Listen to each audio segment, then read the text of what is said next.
hey, you guys got a hit here. You should make a video for that song. Out all night, time to get started, waiting all week for a bang boom party. You have to sit with that record for a while Mhm. and just leave it in the car for a week. Then you'll get it. Oh, What a killer tune. God damn. And it means more to me because that message of saying goodbye really felt like it was the end of the hair metal era. they just do not give a fuck. They're a rock and roll band, and they will be till the end. That's why I fucking love Poison so much, because they don't give a fuck. But that kind of became an albatross, the noose around their neck that they couldn't get rid of. I want my music waking up the dead. Don't tell me to turn it down. Speaking of holding the sword, you chronic masturbator, you. Jesus Christ. There you go. Oh, get the camera off your dick, for God's sake. Hey, Charlie wants to thank all three of you for signing up for her OnlyFans. And Hey, no problem. pay a little bit extra, and I get out the jar of peanut butter, if you know what Yeah, I'm saying. I was gonna say her latest episode. I'm gonna prove I don't got a peanut butter allergy. I wonder if there's any other podcast that swears as much as this one does. Fuck no. There's no way. We're like the Ode to Tipper Gore of podcasts. Yes. Right? Kind of like Brian's chlamydia. I mean, it was just dripping sex and ooziness. And with Or, that, or tell us what your favorite planet is. Apparently mine's Uranus. yes. And, And do you have a problem with chronic masturbation? Brian last night was like, hey, I already got my list done. And I'm like, fuck that. I'm waiting till the last minute like a real irresponsible rock and roller should. The hair metal guru from Warren to Crew. The hair metal guru. Never forget Charlie too. Welcome to the Hair Metal Guru. My name is Anthony. They call me the Guru. And holy shit, I got four of us here because today we are going to be talking about our favorite deep tracks of the hair metal genre. Yes, the songs that weren't radio hits, the songs that weren't released as singles, the songs that weren't made into videos, but maybe the songs that we love so much we think they could have been hits and videos. And with that, let's meet our contestants. Right below me, we got Patrick from, are you from Vermont or Connecticut? Yeah. Vermont. Patrick from Vermont, my good buddy. Patrick, welcome back to the show. Thanks for having me back. I'm pretty jazzed to talk about songs that are deep cuts and songs that the casual fan may not always know, but we can turn them on to. So this will be rad. Awesome, awesome. And right next to him, we got Jeremy, a drummer. Actually, he's the professor of pound and drummer for the band Abrasion and City to City. Jeremy, welcome back to the show. Hey, thank you very much, guys. Happy to be here with you gentlemen again. Ready to talk about some great tunes, like you said, that maybe not everybody knows about, but hopefully you'll know a lot about by the time we get done with you. So thanks for having me, bud. Yeah, and hey, I'll put Patrick's X account, so follow him. And making his return after what's been a couple weeks, it feels like, since I've seen him on a video, but Brian from the Hairband True. Basement, who is now making content, and it kicks ass. So I'm sure he's going to tell us about that. Brian, welcome back to the show. Thanks for having me on. Yeah, let me go. I got a lot of shit going on. Let me Yeah, you Mr. do. Busy. Well, you can always catch me on X, formerly known as Twitter, at HB Basement. Always talking music there. I'm still doing the Station Head show on Friday nights, 8:30 Eastern, where I play the deepest of tracks, the rarest of bands, and the little known songs from the biggest named artists. So you won't hear "Here I Go Again," and definitely not "Love Bites." I'm also the bassist in City to City, so I think we might have content coming out soon, right, Jeremy? I think we're almost there with it. We're real close, my man. Yeah. Yeah, fingers crossed. Yes. And yeah, like you said, Guru, got a YouTube channel now, so check out Hairband Basement. I got like 4 videos out. Latest one, I finally break down why Love Bites sucks. Check that out. And by the time you release this video over the summer, my latest video will be out.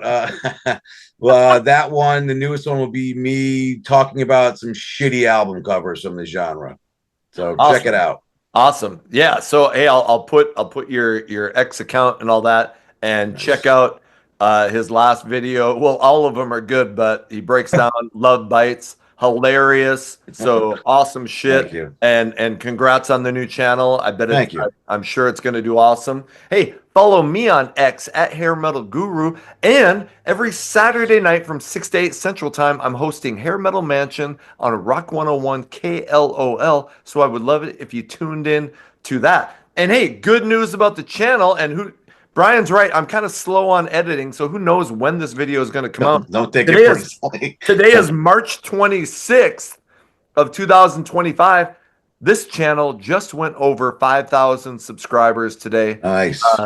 A mark that is baffling to me, but thank you so much to everybody who has tuned in, subscribed, who has become a member and supported the channel. It's all I just can't thank you enough. So with that, 10 deep tracks, the songs that we feel like should be prominent fixtures in a band's repertoire. Maybe could have been a single or a video, but for some reason wasn't chosen. So let's get into it. And I think we'll roll like this. I think we'll go Patrick, Jeremy, Brian, myself. We each chose 10. I'm dying to hear what you guys got. Patrick, what's your number 10 deep track? Well, as you and Brian so eloquently put it in my first video, I broke my Guru Cherry to a Motley Crue video with the two of you, and how fitting that my first deep cut. I had 9 of them down, and I was struggling between 5 different songs for one more, and I reached out to one of my best friends on the planet, who back in the day we used to bomb all over the city of Portland, Oregon, looking for rare music or getting albums on the day they came out. My number 10 should have been the first single from 1994's Motley Crue self-titled album. Instead, they went with Hooligan's Holiday. My favorite deep track on that record is the very first song on the record, Power to the Music. Okay. What a killer song. It's a good one. From the opening riff, it's probably, as my friend Matt would say, the one I reached out to, he would say it's probably the best production of the era, done by Bob Rock there. And there's a line in that song that I think it is the whole reason it should have been the first single, as it said, "I want my music waking up the dead, don't tell me to turn it down." And then they all scream, "Turn it down." And that song just kicks ass. I love it. It's fantastic. That's probably my favorite Motley Crue deep track of their whole catalog. Love it. I like Hooligan's Holiday. Sure. It's a good song. I Yeah, would have agree. picked Power to the Music. I would have picked Poison Apples. Yeah. That's on There's my many list. songs that I felt like could have been a single before Hooligan's Holiday. So Yeah. Yeah. I almost put Toast to the Town on my list. I always like that song. That's such a great deep track. But yeah, I see with me with that album, a lot of people go nuts for it. I'm not one of them. I think it's a good album. I think the second half, that song is good. The second half, I think, is stronger than the first half, though. sure. Yeah, That song cranked live. Yeah, that is a good tune. Yeah. If you can find the bootlegs, there's a couple bootlegs on YouTube of the Karabi tour. And when they go right into Power to the Music, it's just so kick ass. So. All right. Okay. Excellent. Cool. Jeremy, what's your number 10? All right. Yeah, I'm gonna be bringing up that Motley Crue album again here later too.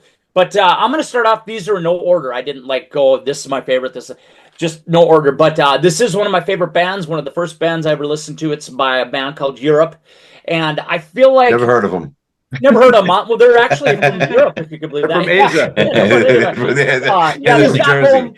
The freaking band that they had this huge success with the Final Countdown, right? They were coming off of a great tour, an American tour, their first one. They were killing it. Sadly, the music was changing, but they were still relevant. They were still a band that could have done something, but they put out Out of This World, which many people like. I'm not putting it down, but I am saying it's one of my least favorite Europe records because they took what Mick McCallie was doing on keyboards and just cranked that keyboard to 11. You lost the guitar that was Europe. You had John Norum giving you these shredding riffs. He leaves, goes on, does some solo albums, which are fantastic. Check those out.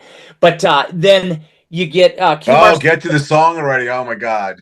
Hey man, I'm gonna end it. It's gonna be quick once I say it. So I know, right? I don't do song lyrics, so Brian. This is my Okay, true. It's yeah. true.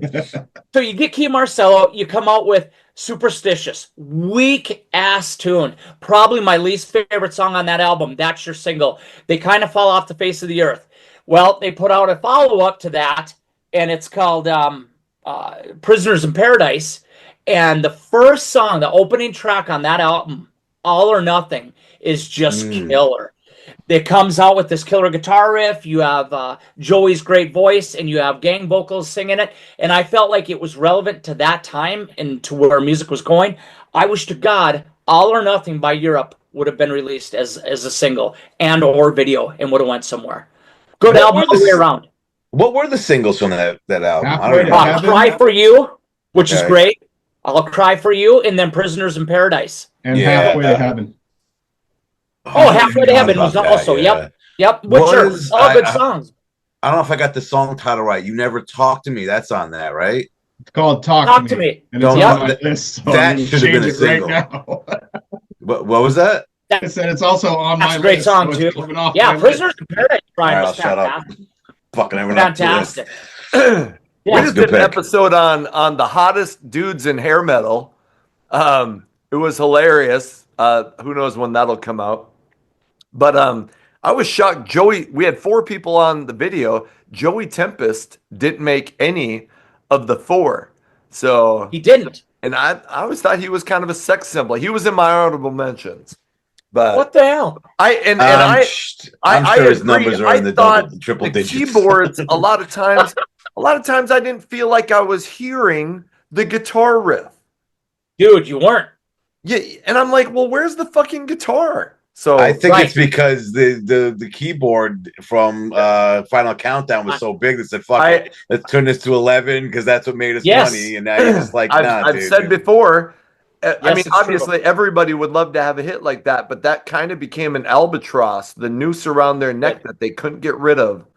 You know, they became that band, the Final Countdown band, and it was hard to become known for anything else. Yeah. Yeah. All right, Brian, Yeah, what's your number 10? All right, you changed up the list what we had. I had like all these deep tracks. You're like, oh, it could be from bands that were big and both. So I got some on here that aren't maybe the band wasn't big, but Sure. I think every track I got here is my favorite off these albums. And my first one is from Spread Eagle's debut from 1990, and the song is Back on the Bitch. Okay. What a kick-ass fucking song it is. Easily my favorite from the album.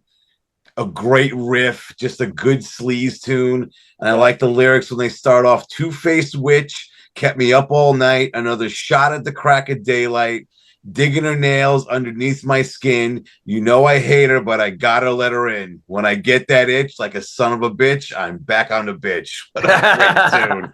Oh my New York God, City's so finest. fucking good. What was Yeah, that? they wrote some They're New sleaze. York City's finest. Yes. One of the me and Trevor from Crash Course Metal Show have always said like, oh, Sleaze was going. He's always said Sleaze was going to go. So I'm like, I don't think they were ever that kind of subgenre was going to get big. Nope. Yeah. Like there was no ballad they were going to put out that like my mom was going to buy the album. You know? It wasn't going to happen, It's a especially great with way to songs put it. like that. Yeah.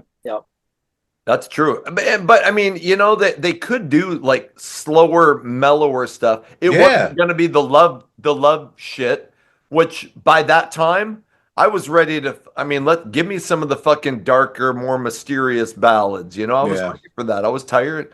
We were getting tired of the, oh, babe, I love you. Oh, babe, I miss you shit. Yeah. So I got to say, I think I got you. It's almost like you wrote this list. I got like 3 or 4 ballads on my list. Easily. Shit, I only got one. Fuck. Whoa! Oh, looks like I get the Hell. pussy award now. It's like fucking A. Finally, somebody Nice. else. Hand over the trophy, bitch. Finally, somebody Yeah. else It's got the biggest pussy. Have you seen the trophy? It's something. That's right. Yeah, it's All right. deep. My number 10 is my one and only ballad on the list, and it comes from White Lion. And they put out their fourth fucking and final album with the original lineup in 1991, Main Attraction. It was a flop. and I feel like part of that was if they had put out Main Attraction in '89 instead of Big Game, I feel like Main Attraction should have blown up. So much great shit, mid-tempo pop rock stuff, and phenomenal ballads. But the closing track, Farewell to You, it almost serves as three things for me. One, it feels like, hey, here's a farewell to the fans, the White Line fans. Like maybe after a concert, it feels like it could be a farewell to their career because, damn it, they ended up breaking up after this. And finally, it feels like a farewell to hair metal. I think I've said this before, but this comes out in late 91. And some of the lyrics are so apropos. I love that word. For the time and for a new scene. So it says, "Well, it's time to say goodbye, my friend. I'm glad you stayed until the end. I hope that you enjoyed the time we spent." Um, and then shit. At the end, here's where it talks about like I feel like it's the end of the scene. And rock will come and rock will go. The scene will change, the time will show, but still I hope that you'll be there for me. I'll be there for you. And you know, it's almost like, hey, I see that we're gonna be out of favor. Here comes this new thing, but I hope you won't abandon us, which unfortunately, with a lot of fans, that's exactly what happened. A lot of these bands got left by the wayside. White Lion ended up breaking up, but I love those lyrics. It's such a heartfelt sentiment, and it means more to me because that message of saying goodbye really felt like it was the end of the hair metal era. Yeah. Yeah, I get that. Great song, Sure. great song. And I always love the part where they start off one of the verses with all the different goodbyes in different languages. Yes, Mhm. That's so awesome. Avita Love it. Zane and all that, different languages. Yep. Yeah. Super So I remember cool. when that album came out. It reminded me. I don't know if you guys like the. I know you don't, Guru. The old Snake, the old White Snake, old school blues version of it.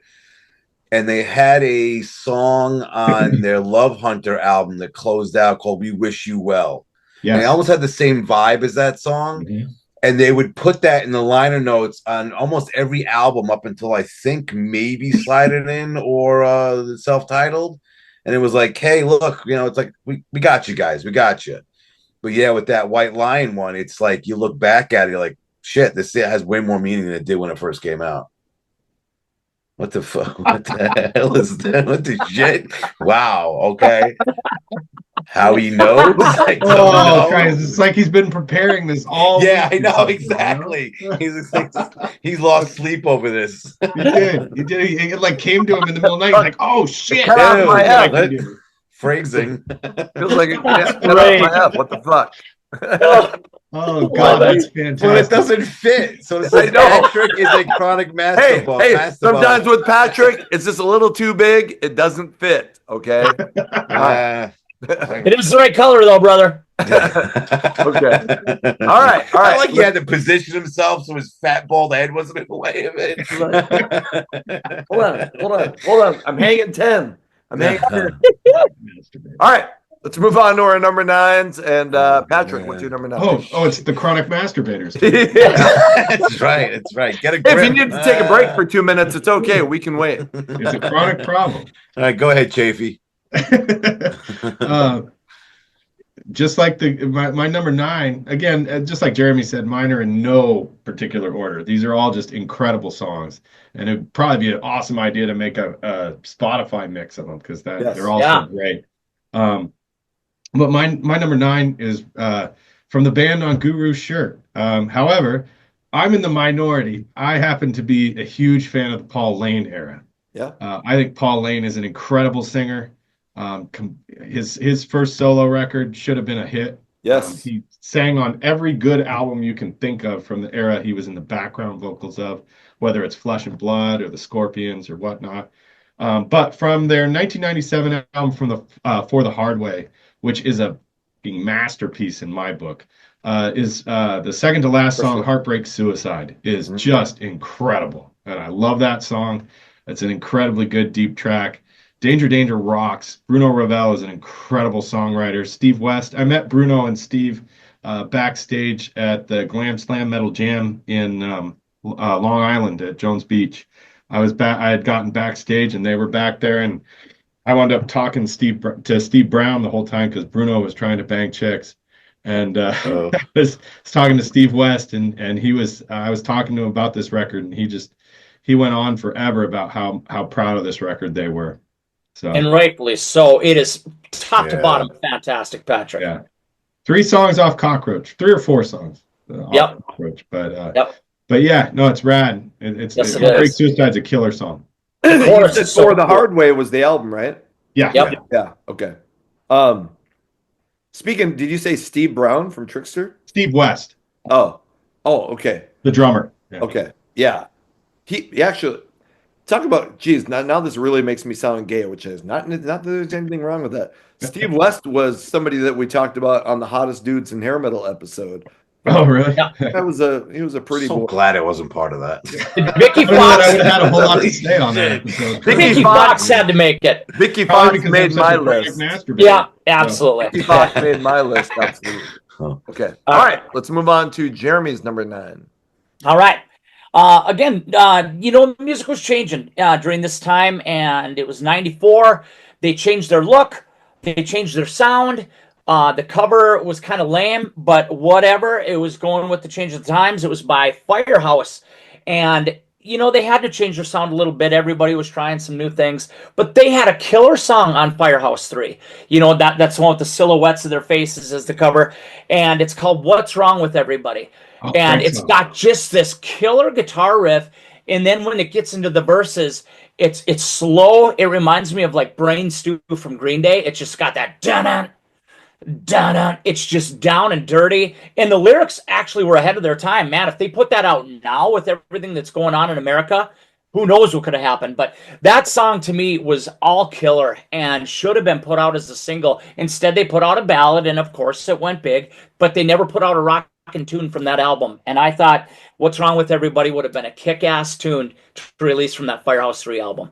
I agree 100%. I don't remember that song. I probably barely listened to that album because they put out fucking I Live My Life for You, and by then I was like, oh fuck. Here we go again. But that album came out in 95, and Oh, I thought it was 4. My bad. or maybe I'm wrong. No, it's 95. I think it's Oh, yeah. 95. That's And- amazing and we were able to put out an album. in I Live 95. My Life for You Right? became a big fucking hit from Oh, a I hair agree. metal band Yeah. in 1995. So even though I was like, it was like, well, shit, at least somebody from this genre. And then a thing like that happens, and then you get your hopes up. And you're like, hey, maybe they will start playing these guys more. Well, they fucking didn't. But yeah, Yeah. Firehouse fucking scammed out in 1995 with a big hit. So I crazy. saw him play that live at Minot State Fair, Guru.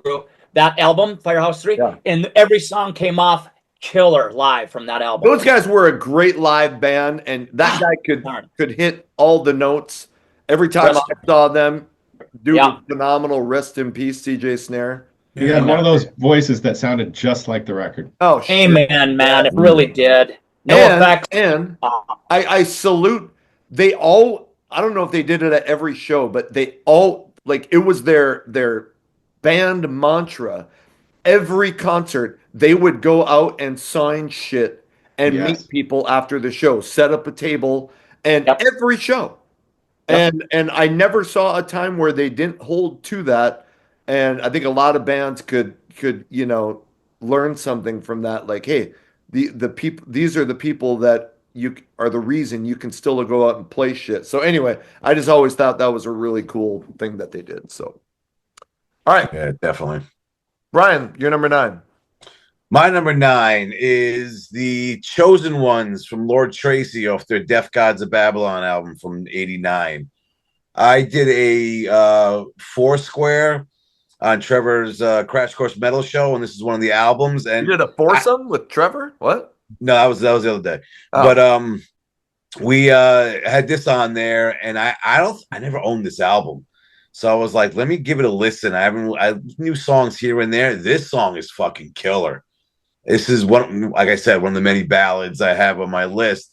And it's unreal how they didn't release this as a single.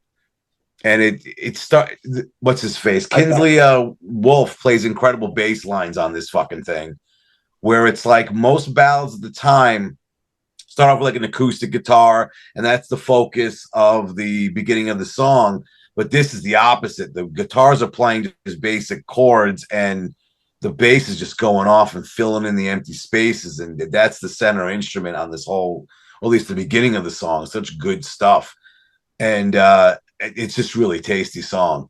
I like see the people in the streets. It's in the eyes of those you meet. In the morning, the light is calling, darkness falling, daylight calling. When you're all alone, remember, you could be the one. And this song is just so killer. It should have been a single. They released another ballad, but didn't catch on. This thing is just so fucking good. That's a great. I really like that album. I think Yeah. one thing they did, they put a bunch of joke songs in there. Yeah. Piranha and other which I thought was funny, but it didn't help your case to come off as a serious rock band. But Out with the Boys was a great rock song. Yep. Foolish Love was a good ballad. What You Doing is a great tune. What's up? What You Doing? That's a good one too. Yeah. And for those of you who don't know, Terry Glaze, who was originally the singer in Pantera, before fucking what's his nuts came in, Phil Selmo, is the singer and that on that Lord Tracy Deaf Gods of Babylon album. So yes, go pick that shit up. It's good. Yeah. Well, it's tough to find. It's not on any streaming. It's just yeah. I have the CD. That's gonna cost you some money. Yeah. Yeah. All right. Fuck now, Jeremy. Fucking now I'm messed up because now I want to go Jeremy, Patrick, Brian. But because did you see how you changed places, Jeremy? Yeah, my internet went out completely. No, it's all right. No, yeah, he's the same for me. Yeah. Oh, it changed. Yeah. Like Jeremy is now in Patrick's spot where he was before. But he's the chronic masturbator now. Yeah, he's the chronic masturbator. Yep. There was an itch and I had to scratch it, boys. My number 9 comes off a double fucking platinum album and one of the last hurrahs of the hair metal genre. We talked about this. Firehouse came out in 1990, went platinum or double platinum. Trickster came out in 90, went gold. Damn Yankees came out, though I don't really, because they had known entities. But Slaughter with the Stick It To You album, with one of the greatest fucking album covers in hair metal history, Lori Carr, I Am Single. But so this album didn't need any help. There were so many fucking hits anyway. But the song Desperately, I think, has one of the catchiest fucking choruses in hair metal history. The opening guitar riff is just uber sticky sweet catchy, and I'm just shocked that it wasn't a single. It may be my favorite song on that album, bar none. And I love Burning Bridges, I love Up All Night, I love all that shit. But when I go to that album now, Desperately is one of the first songs I want to listen to. Desperately is my number 9. That's a good tune. It is. My favorite off the album is the opening track, though. Eye to Eye. What a great song. Yeah, it's a great album. It's just a fucking great album. Fucking great album. Yeah. Okay, I'm surprised that wasn't a single. Yes. Yeah. Right. Exactly. There's so many singles off that record. So yeah. Yep. Well, I'm going to throw this out here, guys. You correct me if I'm wrong. What was the video from that album where they gave away a date with Mark Slaughter? Was that Spend My Life? yes. Was it? Okay. So corny. I hate that It was. For a second, I thought that was I sent like 50 letters in and I didn't win. Yeah, you're just bitter. Yeah, I hated that. Yeah, I am. I am. I hate that opening guitar. Dee, dee, dee, dee, dee, dee. Oh, I just, that drove me nuts. I did not like Spend My Life at all. Gotcha. All right. Okay. We're moving on to our number 8s, and I'm just going to, it's easier for me to go just Jeremy now. So Jeremy, what's your number 8? All right. Yeah, this one I mentioned before on one of our deep cuts, or no, it was actually on the Poison set list. So I'm going to go right back to Poison, and this from their first album, and it's still one of my all-time favorite Poison tunes. It doesn't have the production value. It was a cheaply made album, but it sounds great. It sounds like rock and roll should. It's not polished and processed. Want Some, Need Some off the Look What the Cat Dragged In. I love the verses in that. I love the chorus, the gang vocals. Everything about that is just pop rock perfection. And I still go to that song first before I listen to anything else off Look What the Cat Dragged In. So that's my number 8. Want Some, Need Some. Jeremy, I hear you coming in loud and clear, but you're froze. Yeah, you froze up. Froze deep in thought. Yeah. It looks Or like you're taking a shit. masturbating. He's a chronic masturbating position. It looks like you're Oh flogging my the God. dolphin. But pretty now that heavy. he's caught, he's That got is to go. gone. You hurt his feelings. What a bunch of assholes. He's like, I couldn't help it. I haven't masturbated in 15 minutes. Thank God. Oh. Okay. So shit, want some, need some. Well, Yeah. I'll throw in my comment here. I was damn near gonna put the title track of Poison's "Look What the Cat Dragged In." It wasn't a single, it wasn't a video, but I feel it opens up every Poison concert. So I feel like it's not like one of those avoided tracks. I mean, most people, some fucking confetti finally. So it's really acknowledged in the history of Poison. Anyway, so Jeremy, sorry you're back. So I don't know if you had any other comments on Want Some, Need Some, but Did you guys hear anything I said at all? Yeah, I we was heard hearing you, but you everything. froze up. you just froze. Your face froze. I keep getting my bandwidth is low and it keeps kicking me out. I don't know. Your well, it's all that porn you got up on your internet, bro. You know, I figured that would come back to bite me, and not in the fun way either. I knew that Hey, was man has his needs. Come on. That's right. right. That's right. All right. Well, at least you guys heard me. Yeah. No, you're coming in good. So See, okay. for me personally, I'll be the asshole in the room. The first 3 albums, that's my least favorite. Is that right? Yeah, I don't know what it is. A lot of the deeper tracks, I'm like, the title track I never really dug. You can't tell me you like Hollyweird more. No, I'm not saying that. No. I'm saying out of the first 3, the first 3 big okay. ones, like pause. But yeah, that the first album, there's a lot of the deep tracks. I'm like, kind of seems it doesn't work for me. It just doesn't work for me. I'm with you. Like Play Dirty, I'm kind of, and I hate to say it, Jeremy, but Want Some, Need Some, I'm kind of like, eh. Huh? I don't think that's that, but like Mama, I Want to Go to the Show was like, That's love not. that I don't. song. Yeah. Fuck, I love that song. do you? I don't know. You could be wrong. I don't know. You're Want entitled. Some, Need Some kicks ass. In my opinion, it drives. It keeps punching along, plunging along, and that's what I like. I like it. Okay. I think I like that one more than the title track. Oh Okay. no! Fuck. Yeah. Look what the cat dragged in. That's one of the. I think greatest the songs lyrics in are corny terminal as all fuck. history. I Fuck, just got that funky guitar riff. I love that song. Shit. All right, let's move on. And Patrick, we're on your number 8.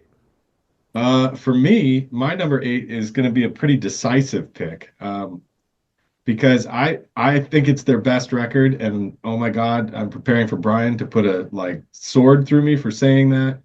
But off the Slang album, which is my favorite Def Leppard record, Inside and Out, is the ballad towards the end of the record, Blood Runs Cold. I think it's a beautiful song. It's so well played. It's got a haunting guitar in it. Joe Elliott just nails the vocal on that song. I don't know if any of you guys are going to be familiar with that song, but I love it. I think it's fantastic. Brian, go ahead and kill me. No, I'm not gonna say that. I'm not a big fan of Slang, but I'm not gonna say that. I have to revisit that song to tell you the truth. I did a 10 things I think on Def Leppard, and I said, hey, you know what? There is some good shit on Slang. The song Slang Yeah, great song. could have damn near fit on like Adrenalize. And I love We Can Work It Out. I don't remember, so maybe I should listen to that song. But outside of that, there was a lot of like, fuck, what are you doing here? But Yeah. okay. Yeah. I will check that out again, Patrick. Though, Yeah, I'll because check it out Dude, again. you know, the one thing I'm going to say my piece, David, is that for everybody that bitches and complains that Adrenalize was the sugary, sweet, stupid, dumb lyrics. yeah, That's right. Well, you got your wish with Slang. Yeah. It's true.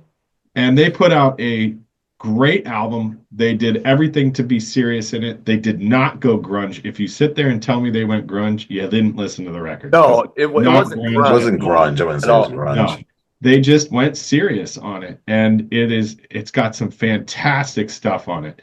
And I think that the thing that pissed me off about Slang was all the garbage that came out of Joe Elliott's mouth during the promotion of it, saying they had more in common with U2 than Warrant and things like that. But great song, great album. Go check it out. What the fuck? Meaty. Oh Wow. Wow. Who taught this guy how to spell? Yeah. He's got the correct Now he's comma in using the that correct skill. spot. Look at his fucking Yeah, guy. right. Just got his new thesaurus and dictionary for. Right? Somebody, so I put He out. must be listening to Patrick. He was hitting the autocorrect and spell check. How put many out- E's in penis? I put out a video today comparing, or like we matched up Warrant Cherry Pie versus Lillian Axe Love and War. And part of, so I'll be honest, Love and War won for me. Nice. And Smart man. because a couple of us said like songs like Sure Feels Good to Me and like off Cherry Pie, the lyrics hadn't aged very well. And we're like, it was and back in the day you loved that overtly sexual shit, but you grow older and you're like, oh, okay. But some guy got in the comments, he's like, fuck, like that's what hair metal was. He's like, how could you not like That's all all that right. sex stuff? And I'm, Yeah, I shut up, didn't Dick. respond. I'm like, whatever. But I think that's the worst. I mean, the title track aside, I think that's the worst song on the album. Easily Right. replace that with In Disguise. Yep. oh, sure. Way Okay. better song than that one. I would have got rid of Love in Stereo. Yeah, I like that Love and one. I like Stereo that was song. another one. Sure Feels Good and Love and Stereo were both two that, you're kind of like, loved them when they came out, but it doesn't I age. still like Love and Stereo. Okay. All right. Girls coming two at a time. Come on. That's right. Okay. We're on Brian's number 8. Oh shit! All right, what I got here. My number 8. You mentioned a member of this band. I thought this song should have been a single, should have been bigger, but it's off of Beggar and Thieves self-titled album from '90. Love Junkie. Great song. Easily my favorite song off the album. Just unbelievable. I knew of these guys in '90, but never got the album. Mm-hmm. Never went out to find this thing. But this library near where I live, every summer, like end of July, they would just sell old books and CDs, clear out the fucking place. Saw this in a box for $1. I'm like, fuck, let me just get this. I'm like, holy shit, this is money well spent. And that song alone is just fucking killer. I love that tune. I always liked, I've been sweating for 3 long days. Love Junkie. So great. So great. I love the title. Oh, shit. I'm trying to, like, I can't hear that song in my head right now, but the title track, Oh, yeah. Beggars and Thieves, is damn near a ballad. It's just big and dramatic. That and song. Kill Me is a good ballad too. We got the name right. It's Yeah. an interesting band because it fell apart before they even got on the road. Yeah. Because Phil Susan left for Vince Neil's group. Yep. Bobby Borg said, I'm out of here if he's out of here. And he went and did Left for Dead. Yep. And that band completely imploded before they even got on the road. I do remember though meeting Bobby Borg in the mid '90s with Warrant and like ask, hey, what? And because it was like in Metal Edge, like, oh, Left for Dead drummer Bobby Borg is in Warrant now, and I was asking him about it, and I remember him saying, but dude, go check out my other band, Beggars and Thieves, and that's when I was like, Beggars and Thieves, I don't remember hearing about that. And then I think I found it like at a used CD store, after hearing about that, and I was like, fuck, yeah, there's good shit, but you never heard shit about them, Yeah. I just posted on X the copy I have, That's CD right. copy I have of this. Yeah. And I threw it up there. That's right. You know, Phil Susan, when he left to go be in Vince's band, he probably should have stayed put because he didn't even wind up in Vince's band. No. He got booted. No. For what was it? Was it Robbie Crane? Robbie Crane. Yeah. Yeah. But as Brian, when you said Love Junkie, the first I was thinking Ezo. The title Oh, track or the first Easy track O. off Fire. I have Beggars and Thieves, but I Easy cannot O? remember how Love Junkie goes. It's easily my favorite song off the album. Okay, I have it. Yeah. It's the one with the guy holding the sword, right? Oh yeah, it's some Yeah. weird fucking thing. Yeah, it's Like not some like weird vampire kind of guy. Yeah, okay. yeah, it's some yeah. I have it out in the Yeah, garage right now. I'm gonna check yeah. that out. Speaking of holding the sword, you chronic masturbator, you. Jesus Christ. There you go. All right. My number 8. Damn it. This band should have fucking blown up on this album. It did go gold. It did have some hits. I'm talking about the Blow My Fuse album from Kix from 1988. But damn it, how did Red Light, Green Light, TNT not become a single or a video? Yeah. I think that's, shit. That, along with Blow My Fuse and Cold Blood, Yeah. are fucking phenomenal rock songs. Red Light, Green Light. It's got that cool little drum intro, and then all of a sudden the guitar riff comes in, and Steve Whiteman's got that kick-ass time keeps on crawling. Oh my! I mean, just right now hearing that, I'm like, fucking yes, here we go. That's one of my favorite songs on that album. I feel like, and shit, that whoever was running the show, their management or record label, they weren't gonna release "Don't Close Your Eyes" Yeah. as a single until Alan Niven, Great White's manager, heard it and was like, hey, you guys got a hit here. You should make a video for that song. So then they did, but they didn't know that. They didn't put out Red Light, Green Light, TNT. Fantastic song. That's my number 8. How many songs did they release? Just Cold Blood, Don't Close Your Eyes. Was there a third? Oh, My Fuse. That's right. Okay, Blow My Oh, My Fuse. Fuse. So 3 singles. I couldn't even. Would they make a video for it? I think so. I don't even remember what it was. For For Blow My Blow My Fuse. Fuse. Oh, For those yeah, 3 songs, I think got videos. Yeah, I don't remember that one at all. But they should have had a 4th. Yeah, I'm like the album went platinum, but with a huge ballad on. Usually that was the kind of thing that would Yeah. kick you to double platinum. You were going to get all the girls to buy it Yeah. and the Yeah. fucking soccer moms. So Yeah. okay, that was my number 8. We are moving on to our number 7s. Jeremy, what's your number 7? All right, I'm gonna switch my list because I'm gonna piggyback right off you there, bro. Kicks, they're also on my list, but it's not from that album. It's playing from the success of that album. You had Blow My Fuse, which went really well, hit hard, it did a lot of success that I don't know if they were even ready for that. Don't Close Your Eyes. Well, then they put out the follow-up, Hotwire. I Good album. love that album. Top to bottom almost. There's maybe a little bit of filler toward the end. But there's a song on there, and it maybe wasn't the right timing for a title like this, being whatever year it was. But what a catchy tune, and talk about relating to a young man in his teens going out and getting the chicks. Girl Money. Out all night, time to get started, waiting all week for a bang boom party. Yes. $1 for the drink, $1 for the honeys. Burning a hole, gotta spend my girl money. Come on. That's lyrical perfection right there. And that song just slays. I love that tune. That No, wasn't a from- single? I think it You was. can double check me, I Brian, could have but sworn it was. I could I'm be pretty wrong. sure I it could have was. sworn it was. it was, guys. Yeah. Well, then I just screwed up, but that's the one that I If it was was, going. that's okay. I thought Hotwire was, and I thought Cold Chills from the Wayne's World. And Tear Down the Walls. Wasn't that a ballad too? Tear Down the Walls from Wayne's Oh, single? Turn Down the Walls was. Yep, and then Cold Chills I thought also got a video. I didn't thought know- Girl Money was a single, but I'm pretty sure it was, but I'll say this about Girl Money because it's such a kick-ass song. Yeah. They're on their live album. That is one of the greatest live performances ever because it's got like a story built into it in the middle of it in the live version that is fucking hilarious. So I bet. like over 10 minutes. You should hear it. It's great. Steve Whitman Whiteman is hilarious live. Yeah, He's just yeah, a he is. freaking absolute comic genius. so he just started he and another dude that I think he was never in Kicks, but maybe was associated with them or something.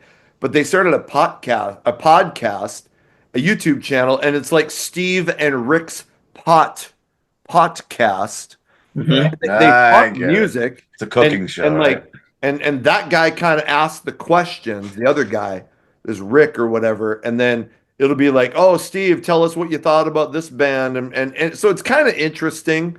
It's they don't have like a bunch of editing. I mean, like when it starts off, they're just like, all right, guys, hey, you know, they don't have they haven't worked out the kinks yet. But the material is pretty good because you get to hear Steve Whiteman tell stories about his music career, which is, but Steve, It's he has always cool. short hair now, and Oh obviously yeah. the guy's getting fucking older, so he's starting to look kind of, you know, like he's getting up there. But the guy has Like some good us. stories, like us, Yeah, he started to like look us. like us. Exactly. Huh. I just looked it up, guys, and it is a video. I'm sorry, I didn't have time to research. That's all right. That's fine. That's fine. Yeah. Fuck, nobody Yeah. cares. Yeah. But great fucking song. So Yeah. and even though it was a single, it wasn't a hit, and it should No, have it fucking wasn't. been. Yeah. Should have been. Oh, Yep. fuck, love that song. Yep. All right, we're moving on to Patrick's number 7. From the Keep the Faith record, should have been a single, wasn't a single. I think it's an incredible song. Didn't get played much in concert. The ballad "I Want You" is a great. That was on my ballad list. Yeah. I got how it shit was for a that single- one, Patrick. Yeah, how it wasn't a single is a mystery to me. That's an incredible ballad. It was a Yeah. ready-made hit.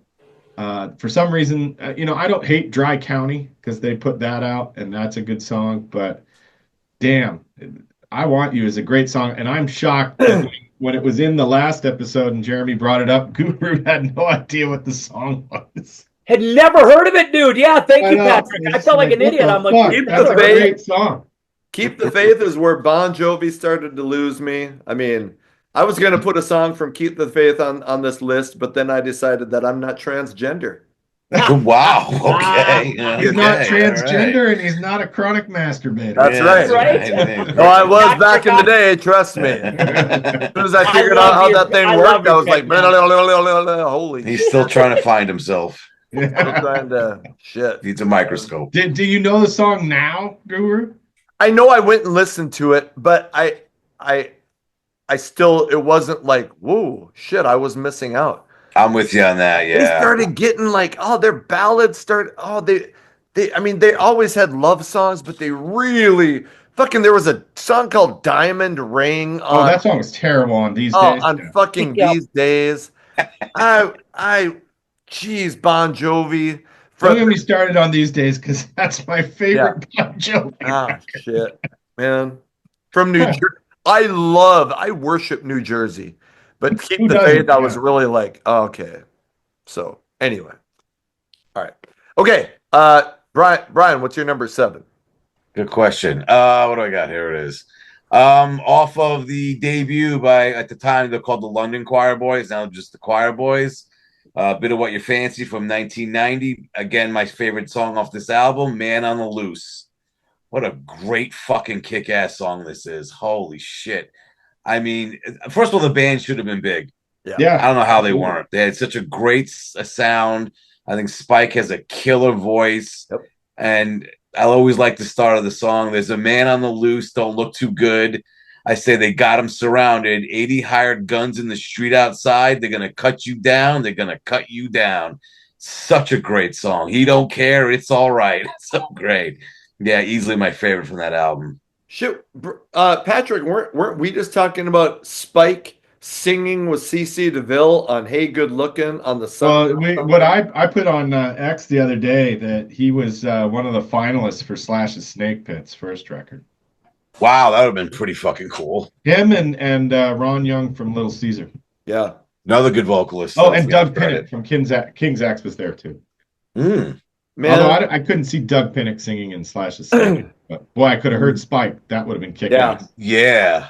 after you posted that, I was like, fuck, I know I went out and bought that Slash's Snake Pit record. I was thinking, here we go. This thing's gonna bring back rock. And I hadn't listened to it forever. So you posted that, went and listened to it the other day. Nothing grabs me on that. Eric Dover wasn't even Really? a singer. He's a guitar player from Jellyfish. So I mean, Yeah. it's like it was a very interesting. I think he was trying to get as far away from what was expected with a singer, at least. So, Yeah. See, I like the second album. Shit. Eight Rod Life Young? Grand. Eight Life Grand. yeah. That's one of my favorite Rod all-time Jackson, albums. everything. Every song is there is just fucking great. I think that was a I dude never named got Rod into that band. Jackson, I think, was the Yeah. singer on that project. Yeah. Yeah, I haven't He listened. had some serious chemical dependencies issues, and that album never got off the ground. Yeah, Hmm. but I think it's really good. It's really fucking good. All right, fuck. Was that Brian? That was me. Yeah. Okay. All right, with Choir Boys. All right. My number 7. Shit. Talk about I was really trying not for every one of them, but I was trying to find shit off some of the bigger albums. And by the way, I think Patrick even said like this could be a recurring video Oh because yeah. so many fucking, I'm, great I'm going to songs. say this 'cause I was going to say something towards the end. I've done 2 episodes like this with the Rock Resurgence Radio guys. Oh, sure. Yeah, we just recorded one a couple of weeks ago. So some of Okay. my songs I had from there Sure. for tonight. But yeah, there's so many deep fucking Yeah, tracks to so go many. with. Yeah. Oh, for sure. Mine, so I was kind of focusing on like, hey, what were some of the bigger albums that had songs that should have been a single, I thought. So this one comes off Shout at the Devil from Motley Crue. Fucking this thing went 4 times platinum. So again, it didn't need any help. They did Shout at the Devil was a single. Looks That Kill. Too Young to Fall in Love. But I think Knock 'em Dead Kid is a Mm. fucking killer song. And I'm gonna sneeze. Oh shit. Give me 1 second. Or shit. I'm gonna edit this out. Hold on. I gotta blow my nose. Oh, please do. Good Lord. Oh. Oh, man. Showing the Tic Tacs there. Yeah, he's got the sock. He's bringing out the sock, gentlemen.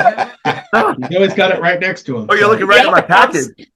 You can, you staring, smell Brian. the bleach. You can smell the bleach through the screen. Yep, absolutely. Shut up. Oh, get the camera off your dick, for God's sakes. Like, holy shit.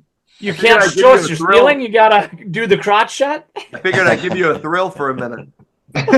And, Hold on, let me uh, readjust. The look on our faces Ugh. matches the look on that guy's face on your shirt, man. He's like, "What is happening right now?" Anyway, so Knock 'em Dead Kid, great fucking opening guitar riff. I mean, this thing is as sleazy as it came on Shout at the Devil. You know, kind of like Brian's Chlamydia. I mean, it was just dripping sex and ooziness, and so fucking love that song. one Surprised time, a lifetime of regret. Still gotta say. Yeah. So anyway, Knock 'em Dead Kid. That's my number 7. That's a good tune. That is one of my You favorites bet. off the album. That's a good pick. It's a great version of it on the Live Entertainment or Death album that they put out. Excellent. I don't think I've never been big on live albums. I think it depends. There's some really good ones out there. Yeah. Yeah. I tend to, I mean, like I love concerts, but when I just listen to an album, I'm just like, ooh, they didn't do that like they did on the record. And I fucking love that part, and all that shit. Yeah. It depends. There's some live albums they do them better. It's like, oh shit, I prefer the live version of it. I thought Warrant's live album, all those versions were better than the fucking studio versions. Are you talking about the 86 to 97 live album? That I one? love that record. Yeah. Yeah. I bought it mean- right when it came out, but yeah. Iron Maiden's real live one. That's just a fucking classic metal live album. Just unbelievable shit. Yeah. All right. That was my number 7. We're on to our number 6s. Jeremy, kick us off. All right. Going back to Motley 94. I too agree. Hooligan's Holiday, great song. I like it. I still listen to it. I don't skip it. But a missed opportunity, I think, because just the fun factor that could have been there for this tune. They mentioned some other great bands of their storied past, some bands that influenced them. And it's off that second side, Brian, you said it best. When you get to song 6 or 7, from there on out, it just gets stronger and stronger. Yeah. And one of those songs is Poison Apples. I Mm. freaking love Poison Apples. You brought it up a little bit ago, Guru. Yep. That one to me was missed opportunity where people would have just sang along. They would have loved it. It had it got on the radio. They referenced Mott the Hoople and all that stuff. Just a fun Motley Crue tune, to party to. And yeah, I felt like that one should have been the single. But It's the most accessible song on the album. Yes. yeah, I accessible. agree That with is the that. I perfect agree with word. that. Yes. Perfect word. That I mean, Yeah. it has that instantly catchy chorus. It wasn't one that you needed to. Oh, I need to give it a few listens. Like right away, that chorus gets Yep. you.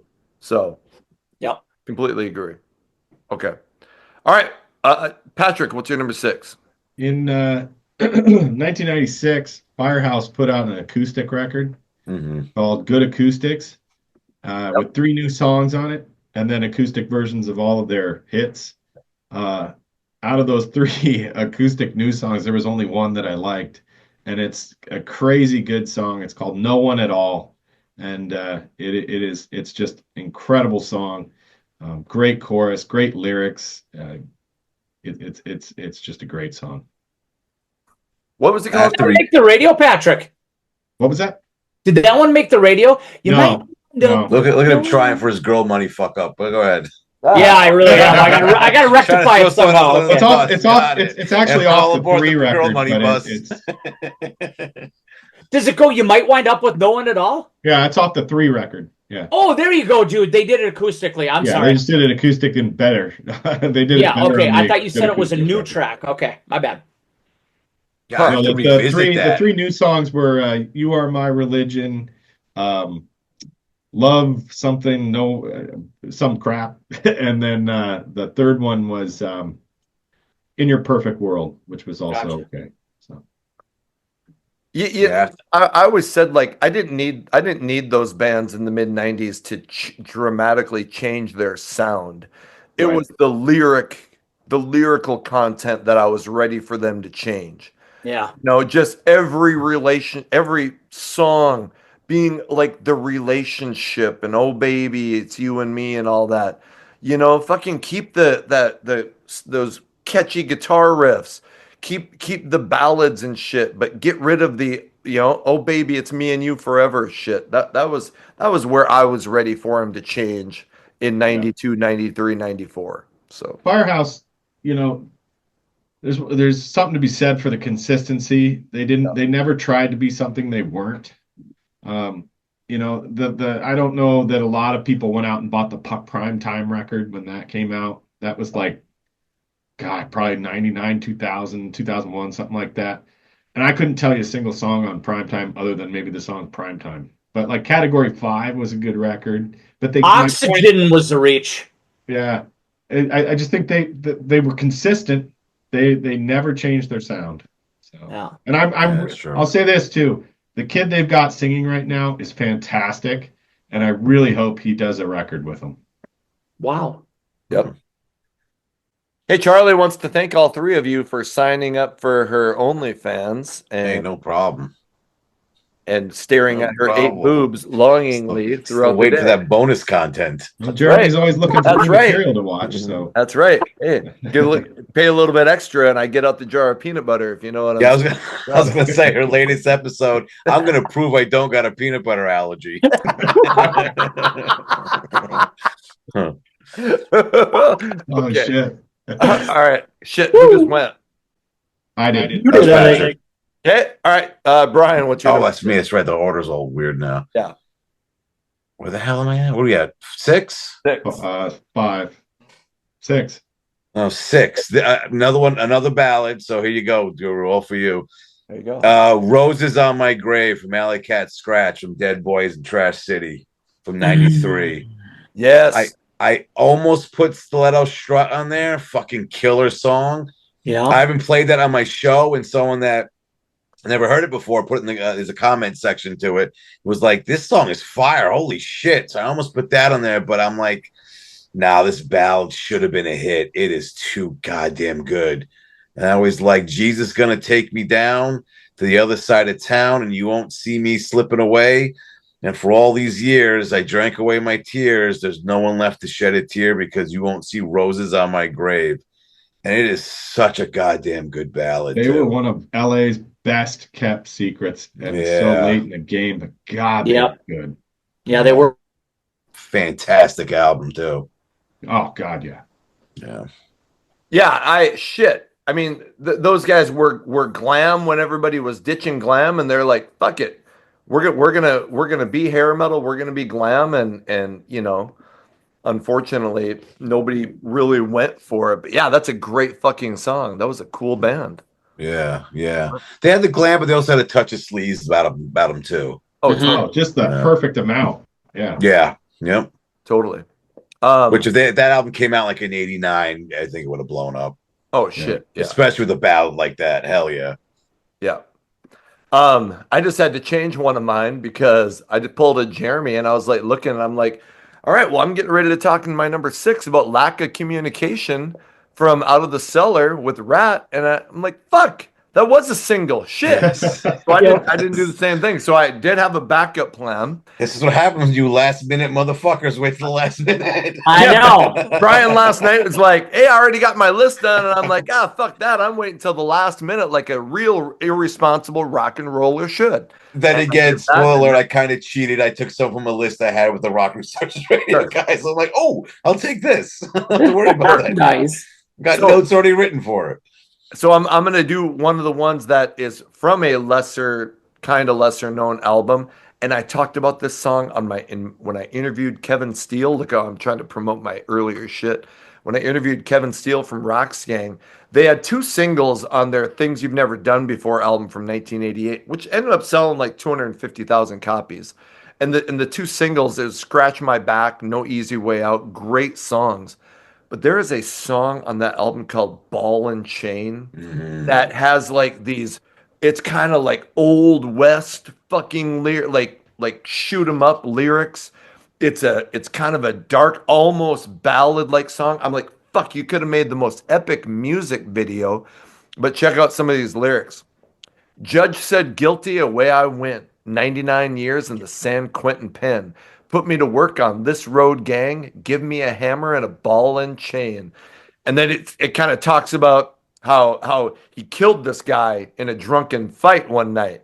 And the sheriff is like, fuck, you're gonna swing, boy, and it's great lyrics. Like I said, if you would have had a music budget, Charlie, fucking A. You're fucking move. You're straining the chord.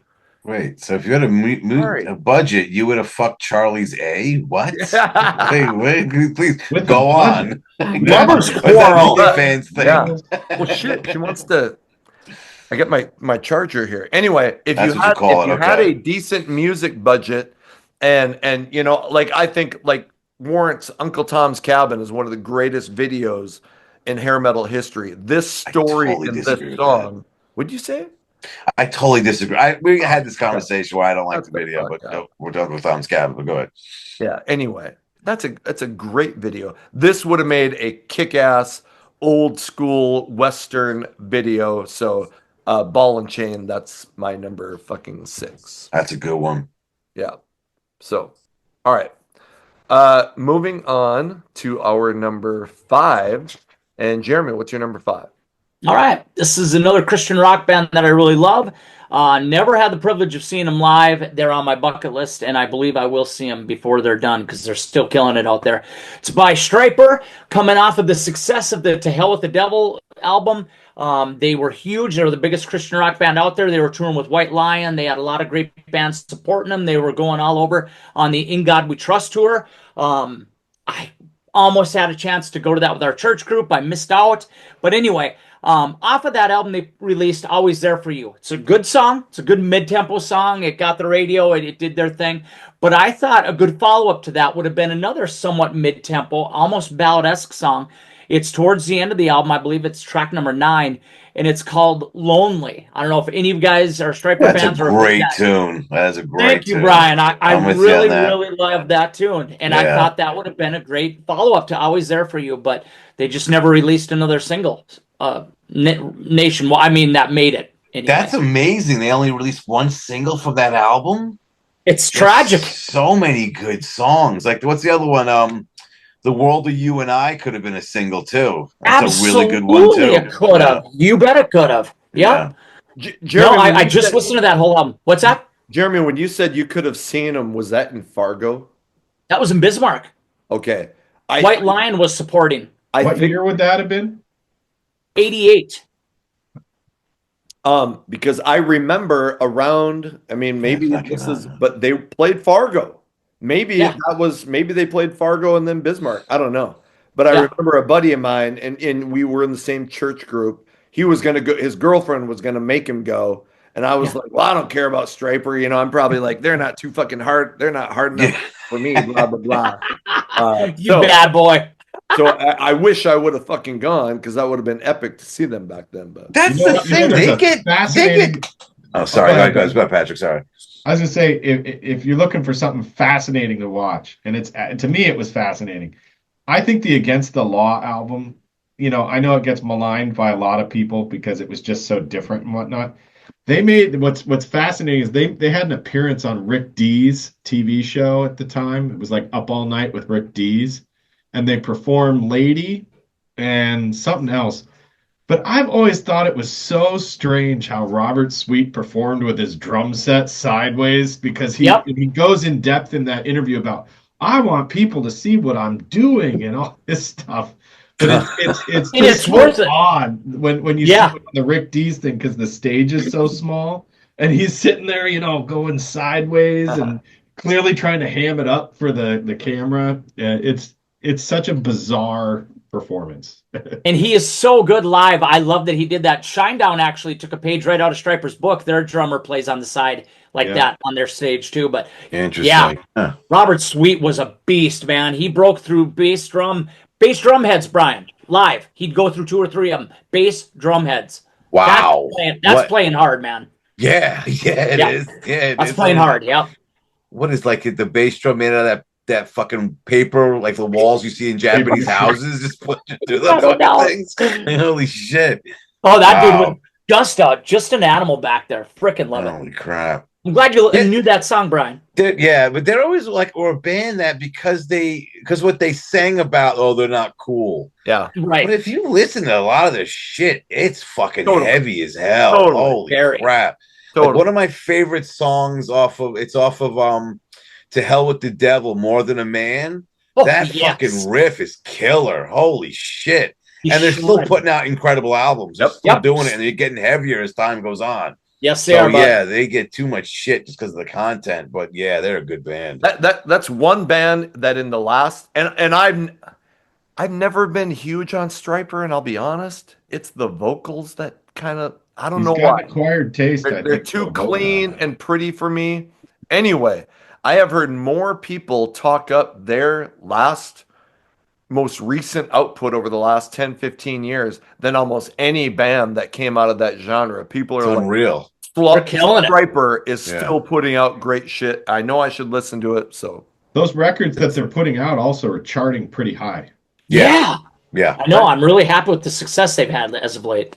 Because it's funny you say that about Michael Sweet's vocals. I remember when I was in college, my friend, he wasn't really in the same music, but he would always play Always There for You for Yep. for that scream that Sweet does at the end of the song. He's like, holy shit, he keeps going on. How does he do this? If I knew how, I wouldn't be here right now. I wouldn't be in college, I'd be on the road, Right. Huh. Yep.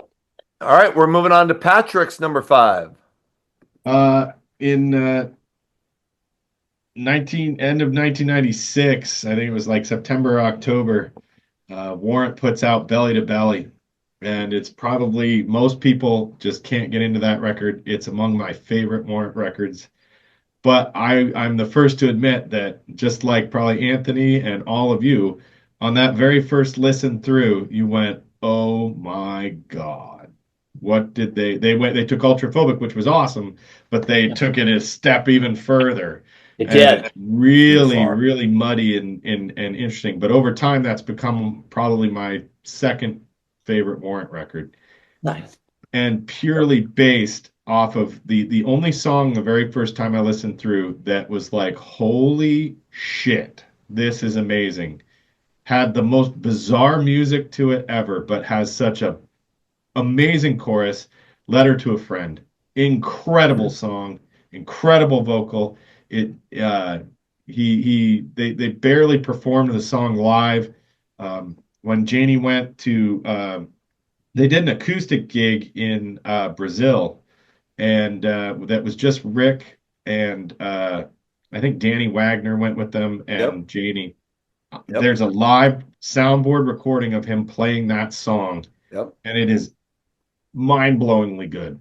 I mean, I could sit here for hours. Everybody knows I'm writing a book about Warrant from 92 forward until Lane's death, and that song is just phenomenal. And the fact they didn't release it kind of sucks as a single, because I think the singles they released from Belly to Belly were just not anything to get excited about from that record. Wasn't going to draw any new fans, that's for sure. So, Mhm. Yeah. That has the most instantly catchy chorus, and I still like right now it's right in my head. I thought I'd let you know just before you go. It's all all right. right. We'll make a brand new start and shit. Then I Keep me forgot. in your heart. Me in your heart. Yeah. And You'll you'll be be fine. fine. Oh yeah. Reality. The beginning of the song, at first I was like, what's this? But then you get to that exploding chorus and you're like, okay, I get it now. Yeah. Mhm.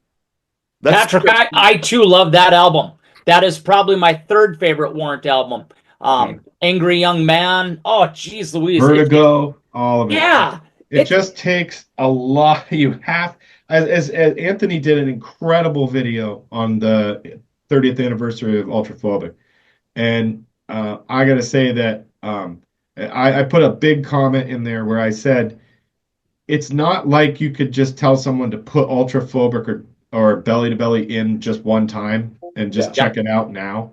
You have to sit with that record for a while and just leave it in the car for a week. Then you'll get it. Yep. And you'll get it because it's that good.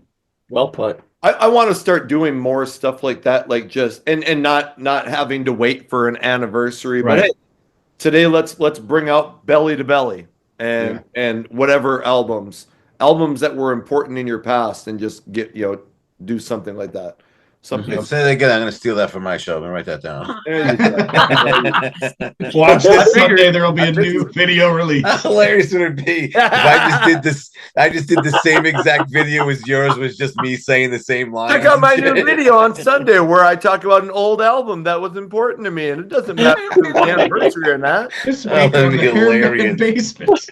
Follow me for other great musical ideas. All right, I'm with you. Letter to a Friend, phenomenal song. Yeah, if you haven't heard it, just go check it out. That one will instantly grab you. You don't have to sit with that one. Yeah. Yep. All right, Brian, we're on your number 5. My number 5. What do I got here? Off the Trickster's second album here, Blood Rock.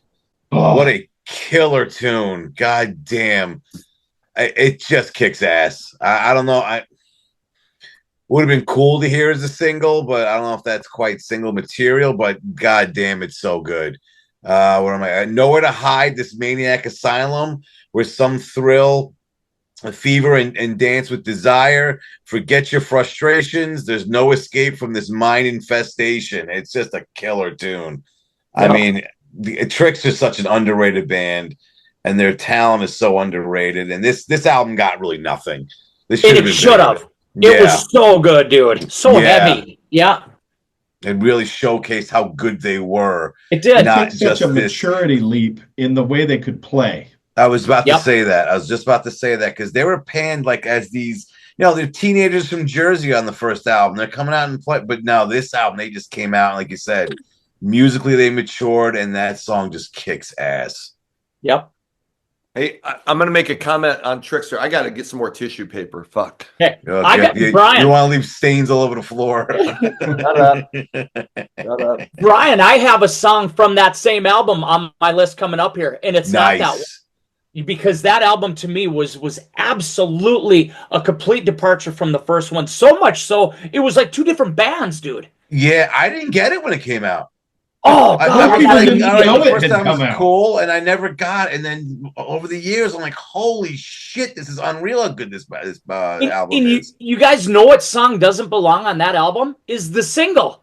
The first Road single. 1,000 Dreams? That's the song that doesn't fit to me. Yeah. It's not saying it's a bad song. It's just, it's so not reflective of how heavy that album is about. I was going to say, it And seems like something that could have been left over from the debut. It was written Amen, brother. during, It was left over, written yeah. from the sessions on the first record. So, There you go. Yep, there you go. But like I did a show end of last month where I just played songs from 1992. And yeah, that I had to put that one on there. What a great year of music, though. A lot of good shit came out in '92. But if you yeah, released that a album record just. in 92, it was fantastic. So What say again? I said if you released a record in 92, odds are it's your best. Oh yeah, Yeah. I was running out.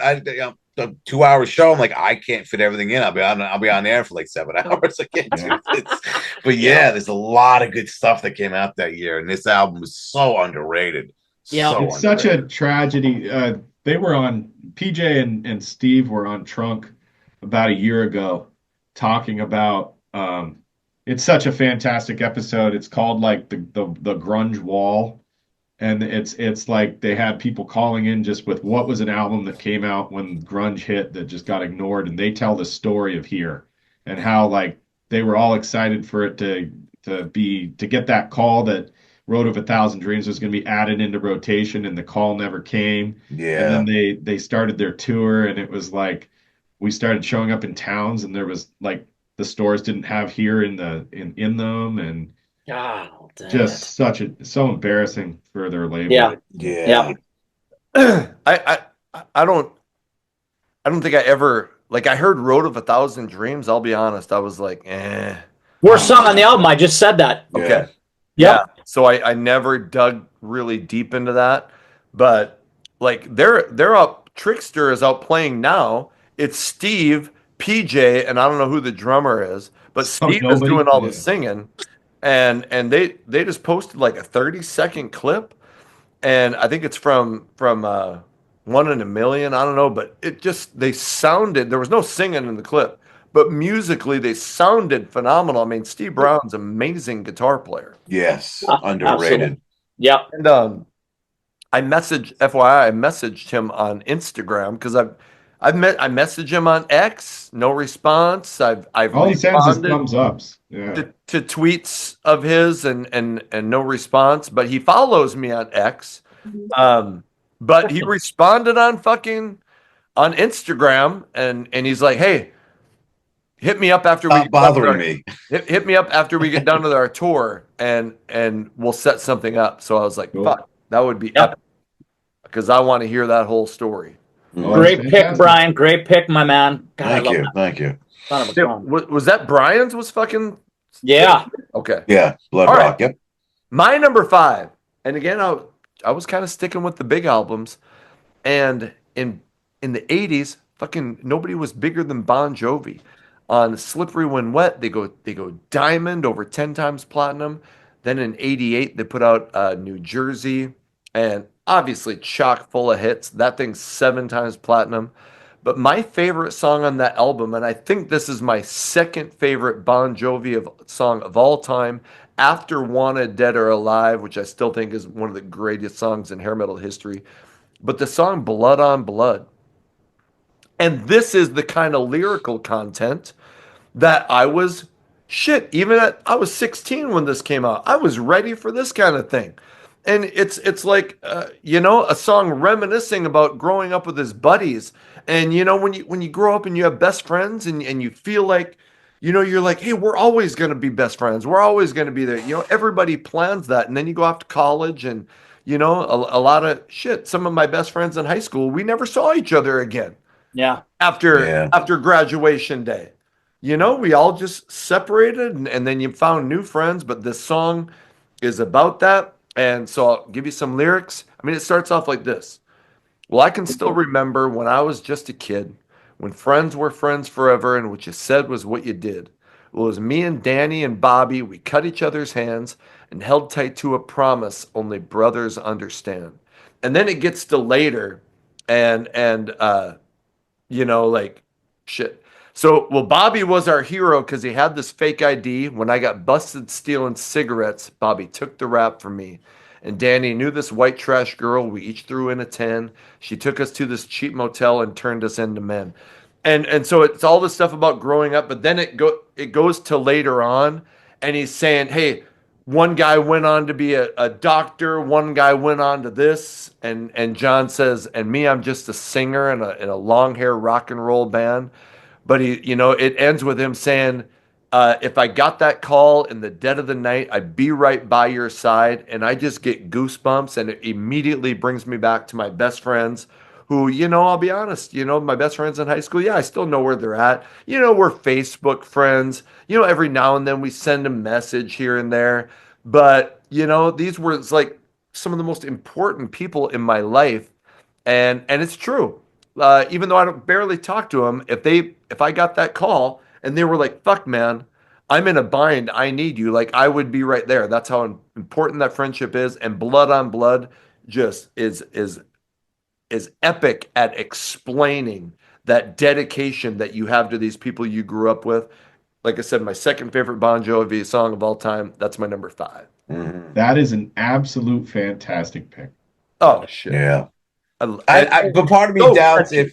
if like his friend Bill from high school called him up. I don't think he's picking up the fucking phone. Yeah, yeah, right. Call him, talk to my manager. He'll Like, deal with it. hey John, I'm a Try to little schedule behind. you I'm a in. little behind Yeah, on can the you lend me rent. that 50 grand? Yeah, Who? exactly. Break it up. You know, the Snake in Skid Row talk about how John Bon Jovi's his best friend and they were best friends growing up. And I always keep, when I hear that, I'm always like waiting for and Snake was a guitar player, or something like that. Yeah.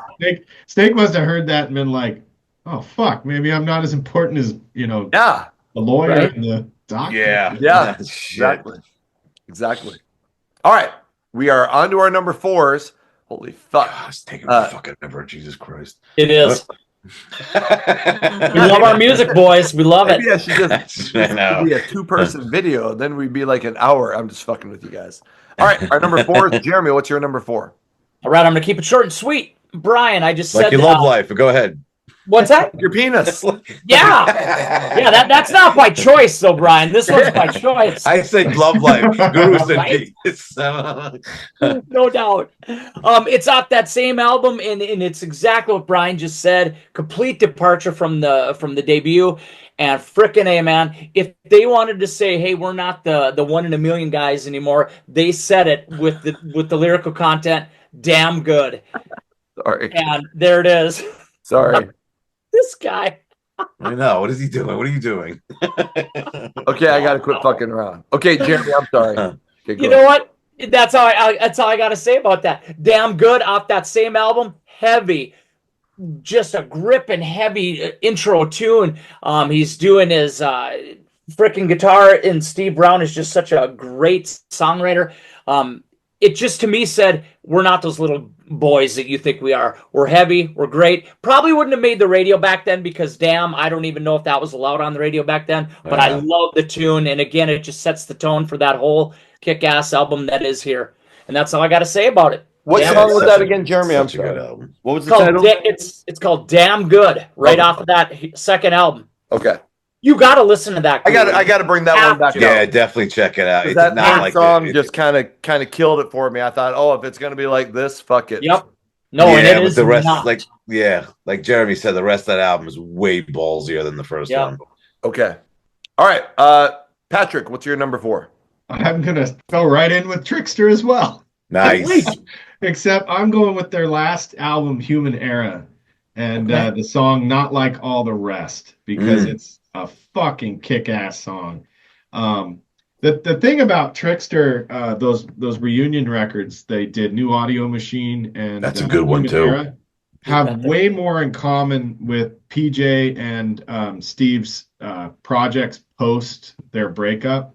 For after the Here record or the Covers record, whatever the hell that was, Undercovers. Undercovers, which was Yeah. awful. They had a couple of projects. One project was called Throwing Rocks, and then the other one that actually put out records was 40 Foot Ringo, and they were very pop punk, pop punk records, and they were both great records. But the Human Era record, which was the last Trickster record, had an incredible, there's 4 or 5 just incredible songs on it, and Not Like All the Rest, that could have been on the radio in 2008. It was, like it sounds great. It's poppy, but they're just Steve Brown is a fantastic pop songwriter, and it's not surprising to me in the least that he is now getting work writing records for people. I mean, there's no secret he wrote Ace Frehley's last record. Yep. A lot of people didn't like it, but I bought it, and I don't like Kiss or Ace Frehley, but I bought it because I love Steve Brown's songwriting, and they all sound like Trickster songs. Just with I don't think it's that bad of an album. No, I just he's kind of very become acquired taste. Yeah. Patrick, he's kind of becoming a Butch Walker 2.0, and I love Yeah. that for him. I Yeah. love it too, and I think he's an incredible songwriter. I hope he does come on with Guru because the Trickster story is an incredible story. He's Yes. got some great videos on YouTube where he talks about like when they played Madison Square Garden and shit like that. So, they were great on the Poison tour. Yep. Fantastic. And you're not Great going to pick. be Def Leppard's fill-in guitar player unless If you you can can't fucking play, play guitar, yeah, right? I wouldn't be surprised if he winds up back in there because Vivian's not doing well Right. already. So, Right, and that would be a Wow. heck of a score for him. I mean, yeah. financially at least. So. Yeah. Yeah, and I agree with the Butch Walker assessment. I mean, out there writing songs, producing, doing his own music. I mean, he's got a bright future. And shit, the dude still looks like he's fucking young as shit, He Oh, Yeah. does. And he God. plays so effortlessly. It's incredible. He's And great entertaining, musician. throwing his guitar around his Yeah. neck and throwing it up. Yep. God, he's fun to watch, man. Yep. Yep. All right, Brian, we're on to your number 4. My number 4. Let me scroll down and see what the hell. Oh shit. My number 4. I mean, not technically glam metal, but I've talked about them on this channel before. Off of Dream Theater's second album, Images and Words, Surrounded. This thing should have been a huge hit. I mean, it's a ballad. I'll say that, but ballad-esque. Let's say it starts off slow, has a build up, and just kicks ass. I mean, growing up on Long Island, Dream Theater was required listening. You had to fucking listen to them. And I Very East wore Coast this. thing. I wore this cassette out in the summer of '92. But this is one of the lengthwise. This song is good enough to be the right length to be a radio song. I mean, most of the songs on the album are like over 10 minutes, but yeah, this thing should have been huge for them. They never released it as a single, but yeah, it's a great song. Definitely check it out. Which album's that off of? I have the first 3. Images and Words, the first one with James LaBrie on vocals. Okay. He was an amazing vocalist at that time. Unbelievable voice. Train of Thought was another great album by them. Yes, Oh, that was I a love little that. later, but Yep. Yep. Good stuff. yeah, definitely. But yeah, my buddies and I used to always make jokes, Brian, about if we were ever taking a trip to Fargo, which was like a 3-hour trip, let's put on a Dream Theater record. By the time we get there, by the time it's over, we'll be there. You'll be happy. You'll be halfway done with the album. Right on, dude. Yeah. I kind of checked out there. Sorry. I don't know anything by Dream Theater. Yeah, I think you would like that song. Okay. Yeah, I will check it out. It's real. It's more. It's probably the most commercial friendly, easily Sure. the most commercial friendly song off the album. Sure. I think you'd like that one. Sure. Yeah. The proggy fucking, uber talented, but that shit always kind of left me hanging. But That's the If thing. Mr. Big That is too song, busy for you, then Yes. Dream Theater's gonna yeah, be way Big yeah, is too too busy. busy but that for me. song is not proggy. I wouldn't Okay. say that. I wouldn't Sure. say that. Yeah. okay. All right. My number 4. Wait, I'm just going to point out that your little thing you had about me up there that no one reacted to. That's I reacted. Because you couldn't I read didn't it. see it. I didn't didn't- realize it was way too big. See, I'm learning how it said Brian's favorite planet is Uranus. So Uranus was too big. Got it. Uranus was too big. That's right. That's right. I didn't even see it. Okay. See all these fucking cool little things you can do with technology? Shit. Yep. Good stuff. All right. Yeah. Well worth the research. My number 4. Well, it was Patrick who got me into I was like, shit, all Blame me. you need is a I'm- picture on your jeez. computer. I'm like, fuck, I can just put words up there. That's cool. All right. My number 4, and you had to know if it's a random video topic and if I can include Lily and Axe, I'm probably going to include Lily and Axe. And in 1992, they put out the criminally underrated Poetic Justice album. They put out singles for a Badfinger cover called No Matter What, which is a very good cover. Yeah. They did put out a single, but not a video for the song True Believer. But one of my favorite songs of all time, and especially from that band, is a song called Dying to Live.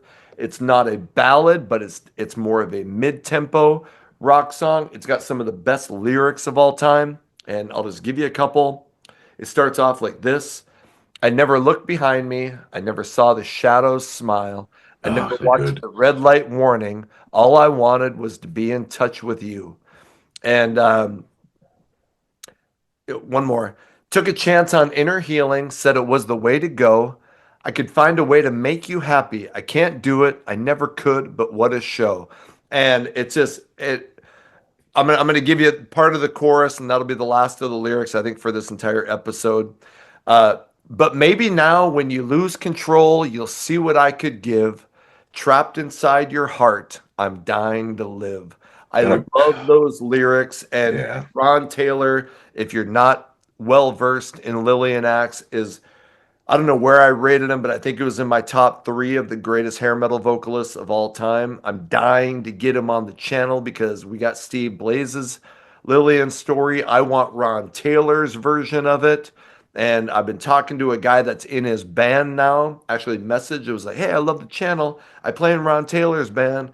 And I was like, fuck, man, I appreciate that. Tell Ron that he's got an open invite. So anyway, one of my favorite Lillian Axe songs, one of my favorite hair metal bands, Dying to Live, is my number 4. Yeah, that's a great pick. What a great tune. When I did deep tracks with the Rock Resurgence Radio guys, Living in the Gray was on my list. That whole album is just great. Yes. Again, we've said it numerous times. Their first 4 albums are just unbelievably good.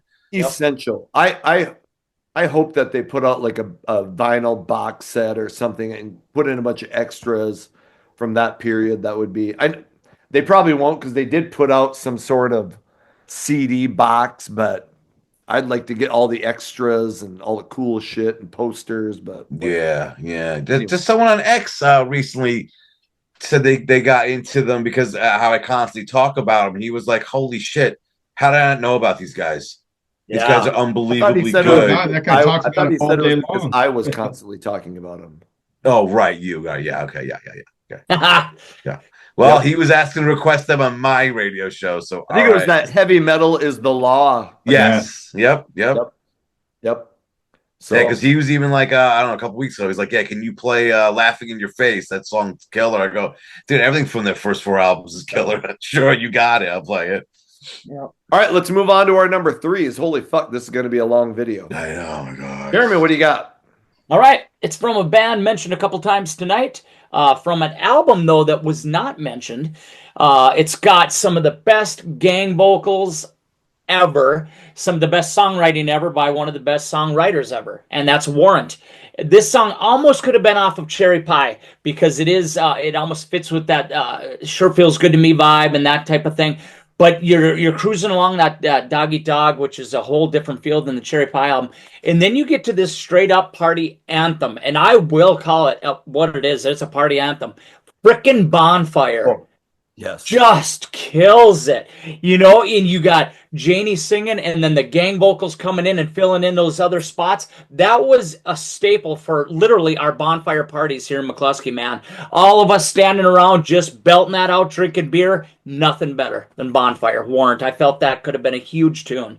Yeah, that's a great tune. That was the one tune that you're like, shit, that would have fit right into the Cherry Pie. Absolutely. Lyrically and musically. Yep. And so damn catchy. Yep. That song. There's a bunch of songs off that album that could have been singles. For sure. Janie wrote, so he brought the songs in, but he wrote all of the songs for his records on acoustic guitars. Yep. Mm-hmm. I'd fucking love to hear the acoustic version of that. Oh. Yeah. He's fucking killer. Probably take on the whole football team. What a great line. Yes. Well, at the end of that Warrant Home video where he's sitting and he's playing acoustically and he plays songs that ended up on albums and some songs that never ended up, but you can just see the genius. You're like, here he is, just fucking strumming an acoustic guitar, and you're like, holy fuck. Like, how did that song, pop music, never make a record? And Let's Not Fight Tonight was a ballad that he played during that little thing. How did that not make a record? Like, holy shit. Yeah. So I might be talking about them later. So nice. Anyway. I'm surprised I didn't have anything else from that album. There's so many good ones. Like Hollywood's a good one. My Bridges Are Burning. Yes. All My Bridges Are Burning should have been a single. That's an unbelievably good song. Yes, it is. All right. We're on to Patrick's number 3. Off the Fear No Evil record from Slaughter, my favorite Slaughter song that's ever been made is Out of My Head. Great freaking In my song. head. That And is a good tune. it's funny, I made a mix of all these songs on my list, and I've been listening to it for the last 48 hours. And I was thinking of you, Jeremy, because there's a great drum fill with a cowbell in there in the Out of My Head song that just kind of it's played so quickly by Bloss that it's just like, oh shit, like these guys aren't fucking around. They know what they're doing, That's right. Great song, great lyrics. Just it's a great song. Blas played a lot of cowbell, Patrick, and I loved that about him because Yeah. I love the cowbell. You can hear it in that one song you were listening to. So good, yeah, good on you. Thank you, man. Yeah. Awesome. Yeah, Okay. it's definitely a good pick. Brian, what's your number 3? Oh shit! I keep forgetting what the order is in this fucking thing. Holy Christ! My number 3. I had this one on my the Rock Resurgence radio show when I did this, and it's from Blue Murder's self-titled debut, Ptolemy. What a fucking great song. killer song! I mean, easily my favorite song off the album. This album should have been bigger, and it's like it was a shame. I mean, this song and this album is just fucking fantastic. The opening riff is just so goddamn heavy and ballsy. It's just like shit. This is great. Yep. I mean, I've mentioned Tony Franklin's fretless bass on this. His tone and sound on this song is great. Yeah, love this tune, and the solo is epic, and it has a Still the Night kind of vibe to it. But yeah, every song on this album is great. Could have picked anything, but yeah, this is my favorite off this album. Hey, Brian, don't worry about coming up with new material for us. Just bring us I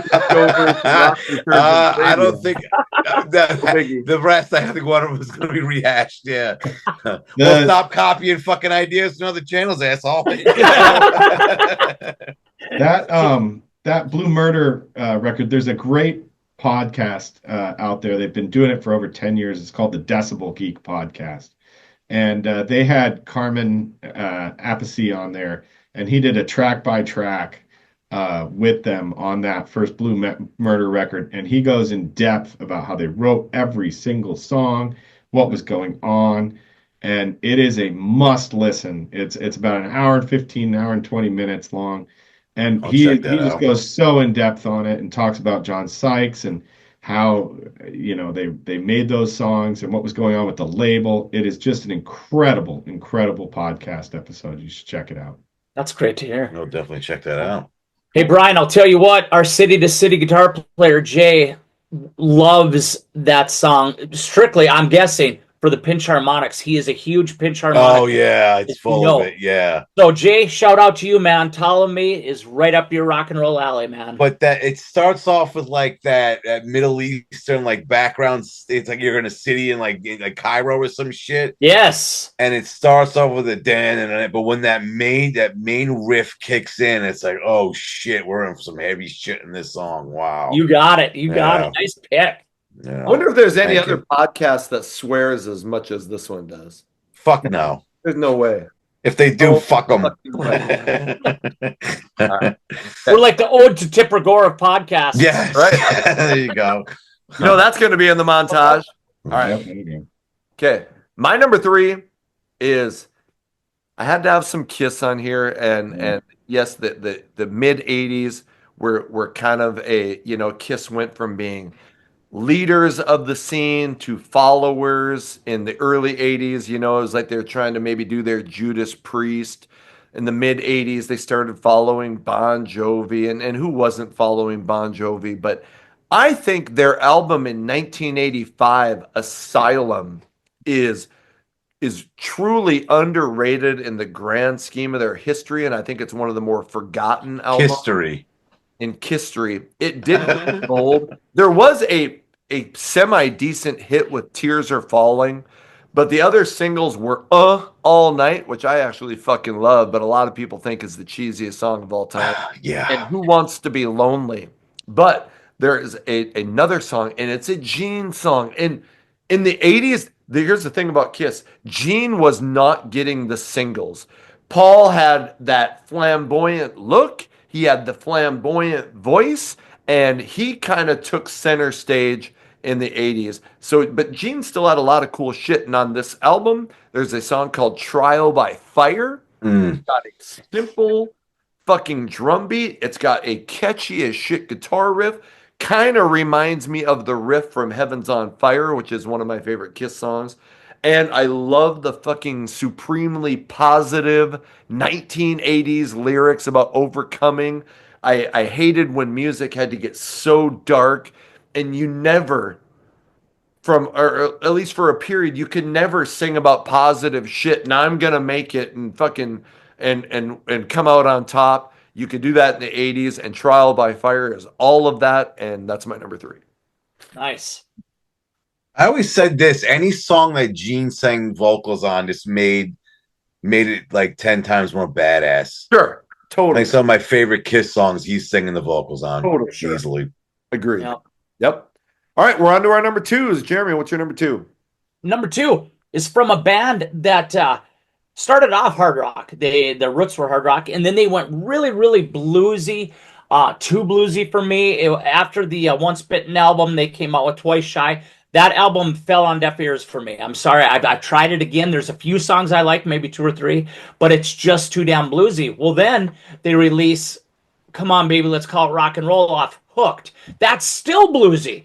And it's like you have rock and roll in the title, but it's still a blues song by any stretch. So I kind of gave up on Great White. I had Hooked, I had Twice Shy, but I was like, God, they're just going to stay a blues band. Well, then a couple of years later, they come out with Psycho City, and they put a track on there that is straight up Great White, and it's finest form, and it's true rock and roll, and it's Step on You. And I love that tune. That is one of my favorites off that Psycho City album, which I like pretty much top to bottom. But what a killer riff, and the way he sings it. Jack Russell just sounds great. Mark Kendall's killing it. So Step on You off Psycho City should have been a single. The last record that Tony Montana's on too? Yes, sir. I think that might be. Yep. We talked about that album because Nice. I think when Mark Kendall was on, and I think a lot of fucking Great White fans say that's like the forgotten Great White album that is like one of the best albums in their It's discography. incredible. I agree. Absolutely incredible record. Yep. Yeah. And I was gonna say about Call It Rock and Roll. Doesn't that completely sound like they were just rehashing Once Bitten, Twice Shy? That opening guitar riff. 100%. I mean, Even the video, I think, love the song. I do love. I think "Call It Rock and Roll" sounds great, but it's Once Bitten, Twice Shy, Part 2. You bet it is. Yep. Well All said. right. Patrick, you're number 2. When you interviewed Ricky Rocket, and he What? started You interviewed Ricky Rocket? Hey, if you didn't know, I did interview Ricky Rocket from Wait, who? Poison, and that fucking thing is over 20,000 views. Holy shit! It Never has less than a time. week. So, Cheers. but when you interviewed Ricky Rocket and you got him to talk about my favorite Poison record, Crack a Smile, I had a massive elation.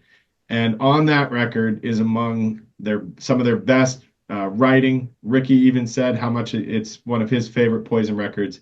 And it is a crime that there weren't more than, I think Shut Up, Make Love was the only single released from that.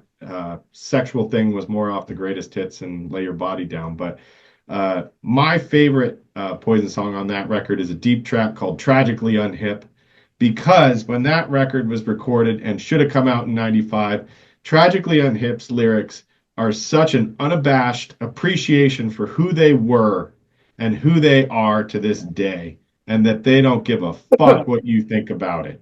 And some of there's a great set of lyrics in there where he says, I've got an old water bed. I like to trip into the dead. I keep a poster of Kiss on my wall. I still curse, smoke, drink, toke, and make love in the back of my car. Step inside my nightmare. Welcome to my trip. I cannot pretend and I will not defend why this good old boy's so tragically unhip. And it's a fucking badass song. And for 1995 to be sitting there amongst the Soundgardens, the Pearl Jams, all that shit that was out there, and to put lyrics out like that when you're on a major label and you're anticipating putting this out, it was as badass to me as they could have gotten, and it showed what balls those guys have. That they just do not give a fuck. They're a rock and roll band, and they will be till the end. That's why I fucking love Poison so much because they don't give a fuck. Good for you, man. Well said Nice. about those lyrics. Jason would be proud. Hey, I'll be honest. So when that came out, I was like, "What the fuck?" And so when I ranked the Poison albums, I put it really low because I hear song titles like "Sexual Thing" and "Shut Up, Make Love," and even when it came out, I was like, "Ah, fuck." But since you were pumping that album so much, and since I talked to Ricky and Ricky was like so high on it, I'm like, I got to revisit that thing. I have grown to really like that album. Oh, it's so good. So I think when I got it, I bet you anything, I probably listened to it once or twice, probably half-ass and put it away. And there's some really good ballads. I think their cover of the Rolling Oh, it's Stone is awesome. great. I really do. So yes, that album is quickly growing on me. So And good if you fuck on. haven't watched the Guru interview, watch it because it might be an hour and a half, but that hour and a half goes by in 10 minutes. It's Yeah, so good. fantastic. And what a fantastic dude. Uh, Yeah. amazing. So okay. Brian, what's your number two? My number two, I've talked about this album nonstop. It's one of my favorites. It's actually made an appearance in my very first video. Check out my YouTube channel. It is off of Badlands self-titled album from '89. It's Hard Driver. What a fucking kick-ass song this is. Easily my favorite off the album, and it exemplifies exactly what that band is about. Jakey Lee is just killing it on this. Ray is singing his balls off on this thing, and fucking the rhythm section with Singer and Chase On are just killing it. This song is epic. It's just goddamn epic. I was listening to it today in the car like 5 times back to back to back to back to back. It's so fucking good. And if everyone says, "Hey, I never heard of them. What's Badlands like?" I'm putting that song on, and it just shows exactly what that album's all about. Just a kick-ass song. Regardless of their controversy that we don't have to get into about Ray Gillen, because it's old news, the story of Badlands is an incredible story. And I think that the negative story that's out there plays such a small fraction of the story of who that band is. Mm-hmm. But they had so much talent and deserved so much more than they got.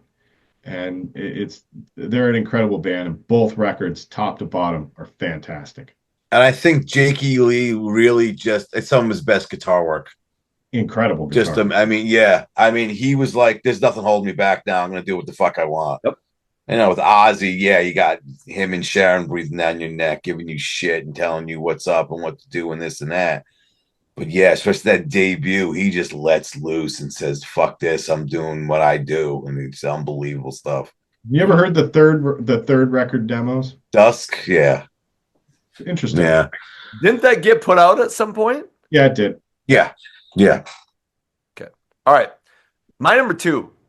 And speaking of Mr. Rocker, oh, by the way, I did interview him. It's on the YouTube channel. Well, check that out. Well, I didn't know. But when he was talking about like playing potentially some of the more obscure Poison songs on with his project, the Rocket Mafia, there was two songs that I suggested, and both of them could have fit in here. One was "Love on the Rocks." I've talked about that a ton of times, saying that should have been a single. Yeah. They should play it live.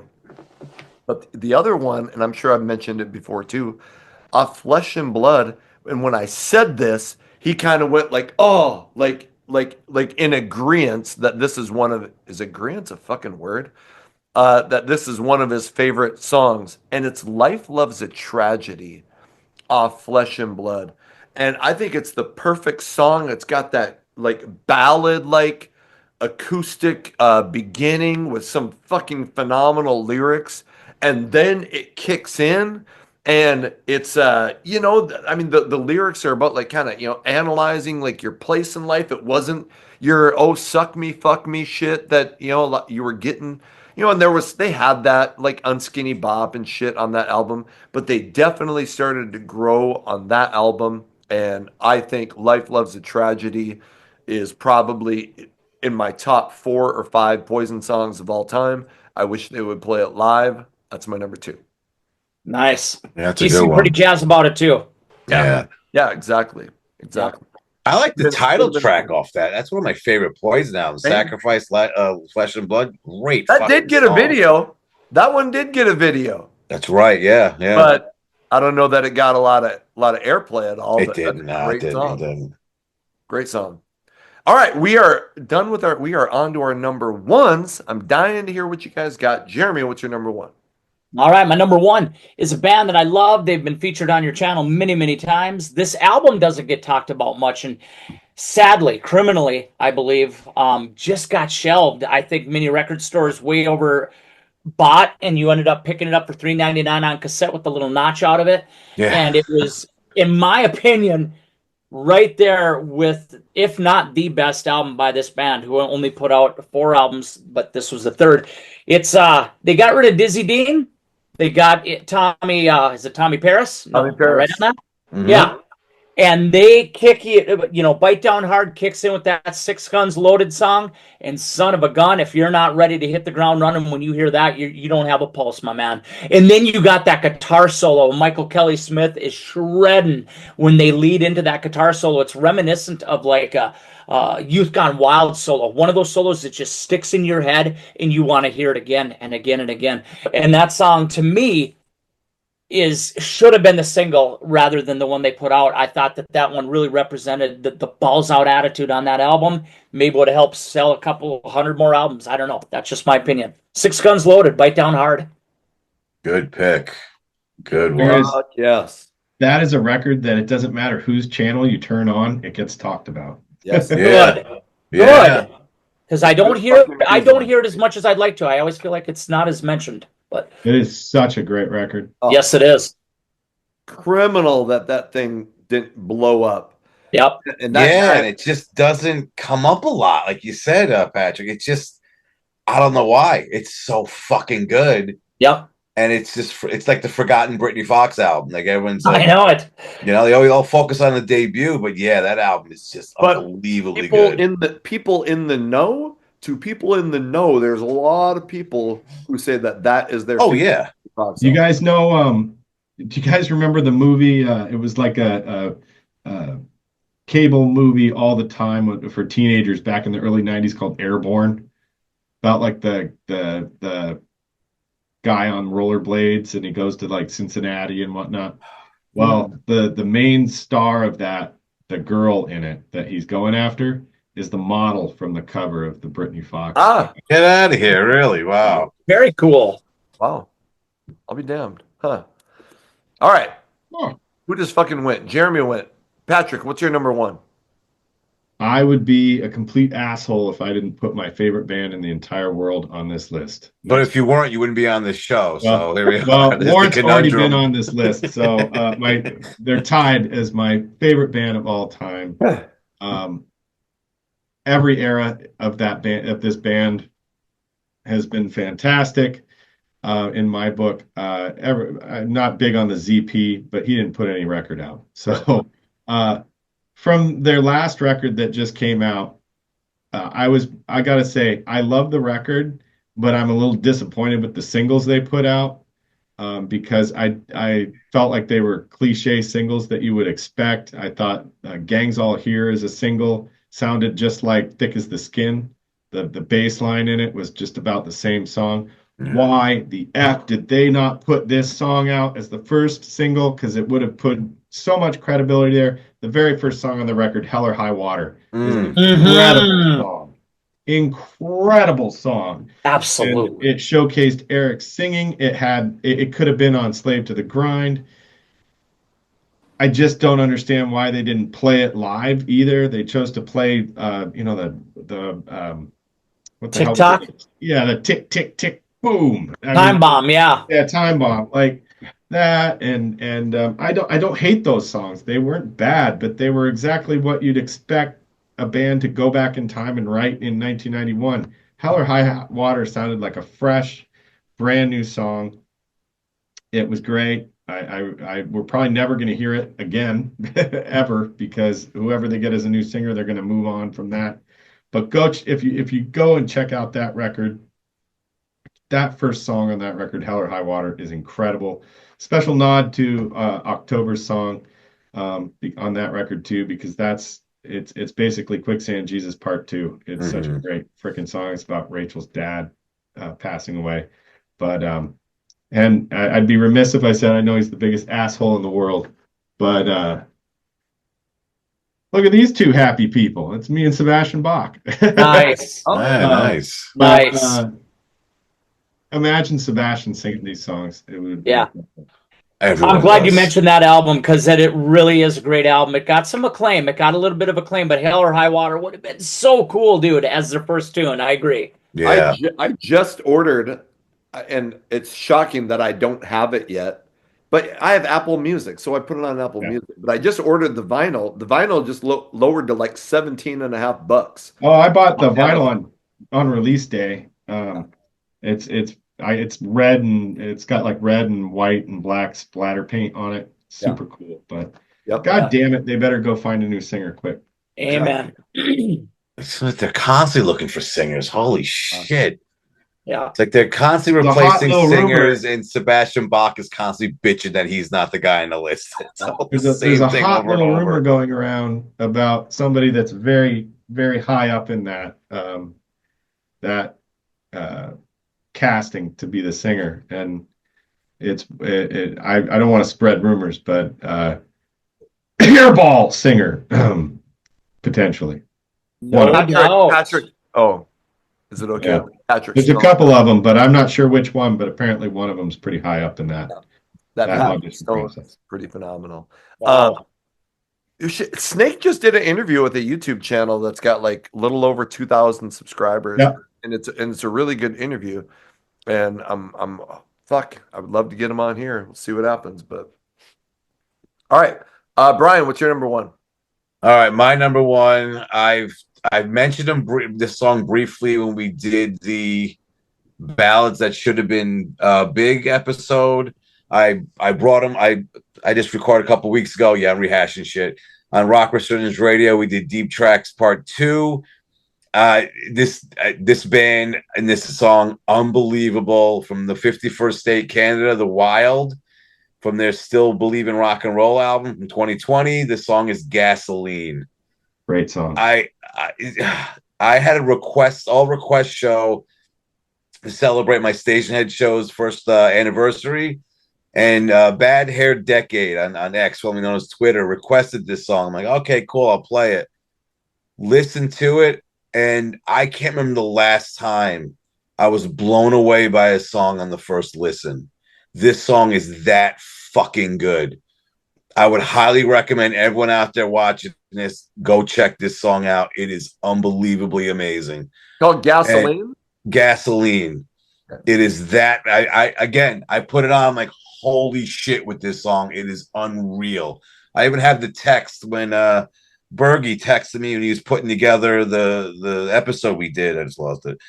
And he was like, just finishing up the episode. It's like, that last song you picked, Gasoline, holy shit, so good. And then later on he said, I was kind of speechless. Tell your guy, Bad Hair Decade, whatever his name was, thank him for me. It is an unbelievably good song. It's about drug addiction and getting, doing too many drugs. And one line I always like: when I got to the city, I felt 10 feet tall till I took too much in a bathroom stall. And he says, yeah, I've got some friends that give me things I don't need. It is an unreal song. I don't know how, it's full of emotion. Definitely check it out. I can't fucking promote this song any more than I am now. It's unbelievably good. When did that come out? 2020. Who's it by, Brian? A band called The Wild. Okay, never heard of the this. band's called the album's called Still Believe in Rock and Roll. Okay. That's the album's great stuff, just straight up rock. But this song, I listened to it. Just, holy shit! I've really listened to good. that band. I don't remember that song, but I know I've listened because that's one of the bands people were talking about. Like, hey, a new band that is bringing the rock back. So Yeah, that out right. I knew nothing of them till this was requested, and I was like, "Holy shit!" With this song, it's unbelievably good. Now wait, I got it pulled up on my phone right now, bud. Yeah, definitely I check it thought you out. were talking about the Wild, like the group that Dizzy Reed was in. No, no, no. I'm like, These what guys are the from fuck is this song? no, these guys are from Canada, Canadian Yep. band. The Okay. 51st state. Yeah. Yep. My number one, if you remember when Warrant was on the Blood, Sweat, and Beers tour, and they did the live pay-per-view with Trickster and Firehouse, and how many fucking bands do this? Open up a concert with a song that nobody has ever heard before, that is on an out that has not been released. It was going to be released on their next album. The song was called Inside Out, and it ended up coming out on the Dog Eat Dog album in 1992. And it's probably Warrant's heaviest and fastest song. And if you go watch that live version of the Blood, Sweat, and Beers tour. It is unreal live, and you can tell like the fans are like, "Fuck, we haven't heard this, but holy shit, sign me up!" And I was signed up too. So when that album came out, that song, and it probably can't be a single. It's got some fucking shady lyrics. You know, it seems like it's he catches his girlfriend or his wife is banging another guy. Maybe it's about Bobby Brown, but so heavy, but not heavy to the point where it's annoying. Heavy, but melodic and catchy and shit. I still can put this on workout playlists and fucking rock out to it. Inside Out is one of my favorite Warrant. I could have picked many other Warrant songs, and if we do a part two, I'll probably just have a Warrant Dog Eat Dog or Ultraphobic song on every episode. But Inside Out is one of my favorites. That is my number one for this episode. That's a great Excellent. tune. Yeah, Yeah. I did a all 92 episode on my show on station. Check it out Friday nights 8:30. Um and I didn't play anything from that album till the last song, just for the ending. Get this mic out of my fucking face. That's Yes. just so great. But it's Yeah. like, yeah, I have to have something from this album on the show. There's no way I'm not playing something from Dog Eat Dog. It's just an unbelievable album. Yep. Yeah, it's one of my favorite songs off the album too. It's a Michael great Wagner. song. Michael Wagner did an interview where he did a track by track of Dog Eat Dog. That's fascinating. And he talks about how they recorded that song, and they had Janie had basically done the music for it with the band, but they had no lyrics. And they went out to a strip bar, got completely loaded. Michael Wagner and Janie did, not the rest of the band, but Michael Wagner and Janie. And Janie came up to him at like 3:15 in the morning and went, "Let's go back to the studio. I got an idea for the lyrics." And they went back. He turned on the mic for it, played the track, and it was one take to go through there and go through. Holy shit. So, and then they went back and did the Moron Fish and whatever Tabernacle Choir. That was nothing but people who worked in the studio, and they brought them all in to do the gang vocals on that. So pretty cool. Holy cow. Yeah. That's insane. Yeah, just drunk and let me not only write the lyrics, but then Yeah. perform them Yeah. in one fucking take. So, Yeah. what the fuck? But that dude could drink like a fucking champion. Yeah, but it's still, there's a Back, point but where yeah. it's like, how? Dang. How? But He's multitasking. Michael Yeah. Wagner popped up on my fucking friends like potential things on Facebook. yeah. Oh Adam, God, get stop accepted. bragging. We get it. You're famous. Well, he's retired now. No, well, He- you ain't gonna fucking talk to me, but I'd fucking love to, because he did "Slave to the Grind." He did Yeah. so many fucking massive. He did albums. records with Doc, and he did, yeah. Yeah. Mhm. Yep, He was in the band Accept too. that's right. For a hot second. So That's right. So, hey, that brings us to the end. You now have, and there was no repeats, which I didn't really think there would be, but that's 40 of our favorite deep tracks of the hair metal and maybe extended genre. So, hey, go Yeah. in the comments and you can tell us what you thought about our deep tracks, but tell us what deep tracks you feel like from this genre, these bands could have been singles, should have been bigger than they were. And with that, Or tell us what your favorite planet is, because apparently mine's Uranus. Yes. And there's And do nothing you wrong have a problem that. with chronic masturbation? That's right. And That's Jeremy, right. Get and help. Jeremy likes big meaty penis, apparently. Edie. And I did spell it right? Didn't I? Penis. You did. And I okay. All right. Hey, so with that, let's time to say goodbye to our contestants. Jeremy, the professor of Pound, drummer for Abrasion and City to City. Thanks for being on, brother. Thank you. Well, peace and love, everybody. Thank you so much for this episode. Hopefully, we do another one. This was a lot of fun. So, hopefully, we get everybody to stick with us till the end. Thank you, Guru. Thank you, everybody. Have a good night. Absolutely. Patrick. Patrick, who is writing a book on Warrant. He is a fucking ball of hair metal knowledge. And I I hope he finishes that book because I would be first in line to pick it up. Patrick, thanks for being on. Thank you, everybody. It's always a blast. I'm so honored to be a part of this with everybody on this panel. So thank you. You got it. You got it. And Brian from the Hairband Basement and YouTube channel, Station Head. I'm all over the radio fucking show. place. Pretty soon, we're going to have the OnlyFans and the fucking porno. Might all as that well stuff. throw on the fucking resume. I'm all over the goddamn place. Add it up. Thanks for being on, Wait. man. Thank you for having me on. It's always fun. Let me go through this quick because it's too much shit now. Catch me on X, follow me on Twitter at HB Basement. Download the Station Head app, put in Hairband Basement. You can hear deep tracks on Friday nights at 8:30 Eastern Standard Time. Yes, I got a YouTube channel now. Check that out. It's Hairband Basement, obviously. And yeah, I'm the bassist for City to City as well. So I'm all over the goddamn place. Hey, I appreciate all you guys being on. I appreciate everybody here watching. Hey, follow me on X at Hair Metal Guru. Check out my radio show, Hair Metal Mansion, Saturday nights from 6 to 8 Central Time on Rock 101 KLOL. You have the opportunity to become a member. It costs a little bit, but you get first response to comments. You get early access to some of the videos. Hey, whatever you can do to support the channel, I just appreciate you being here. Until the next video comes out, my name is Anthony. They call me the Guru. Take care of yourselves.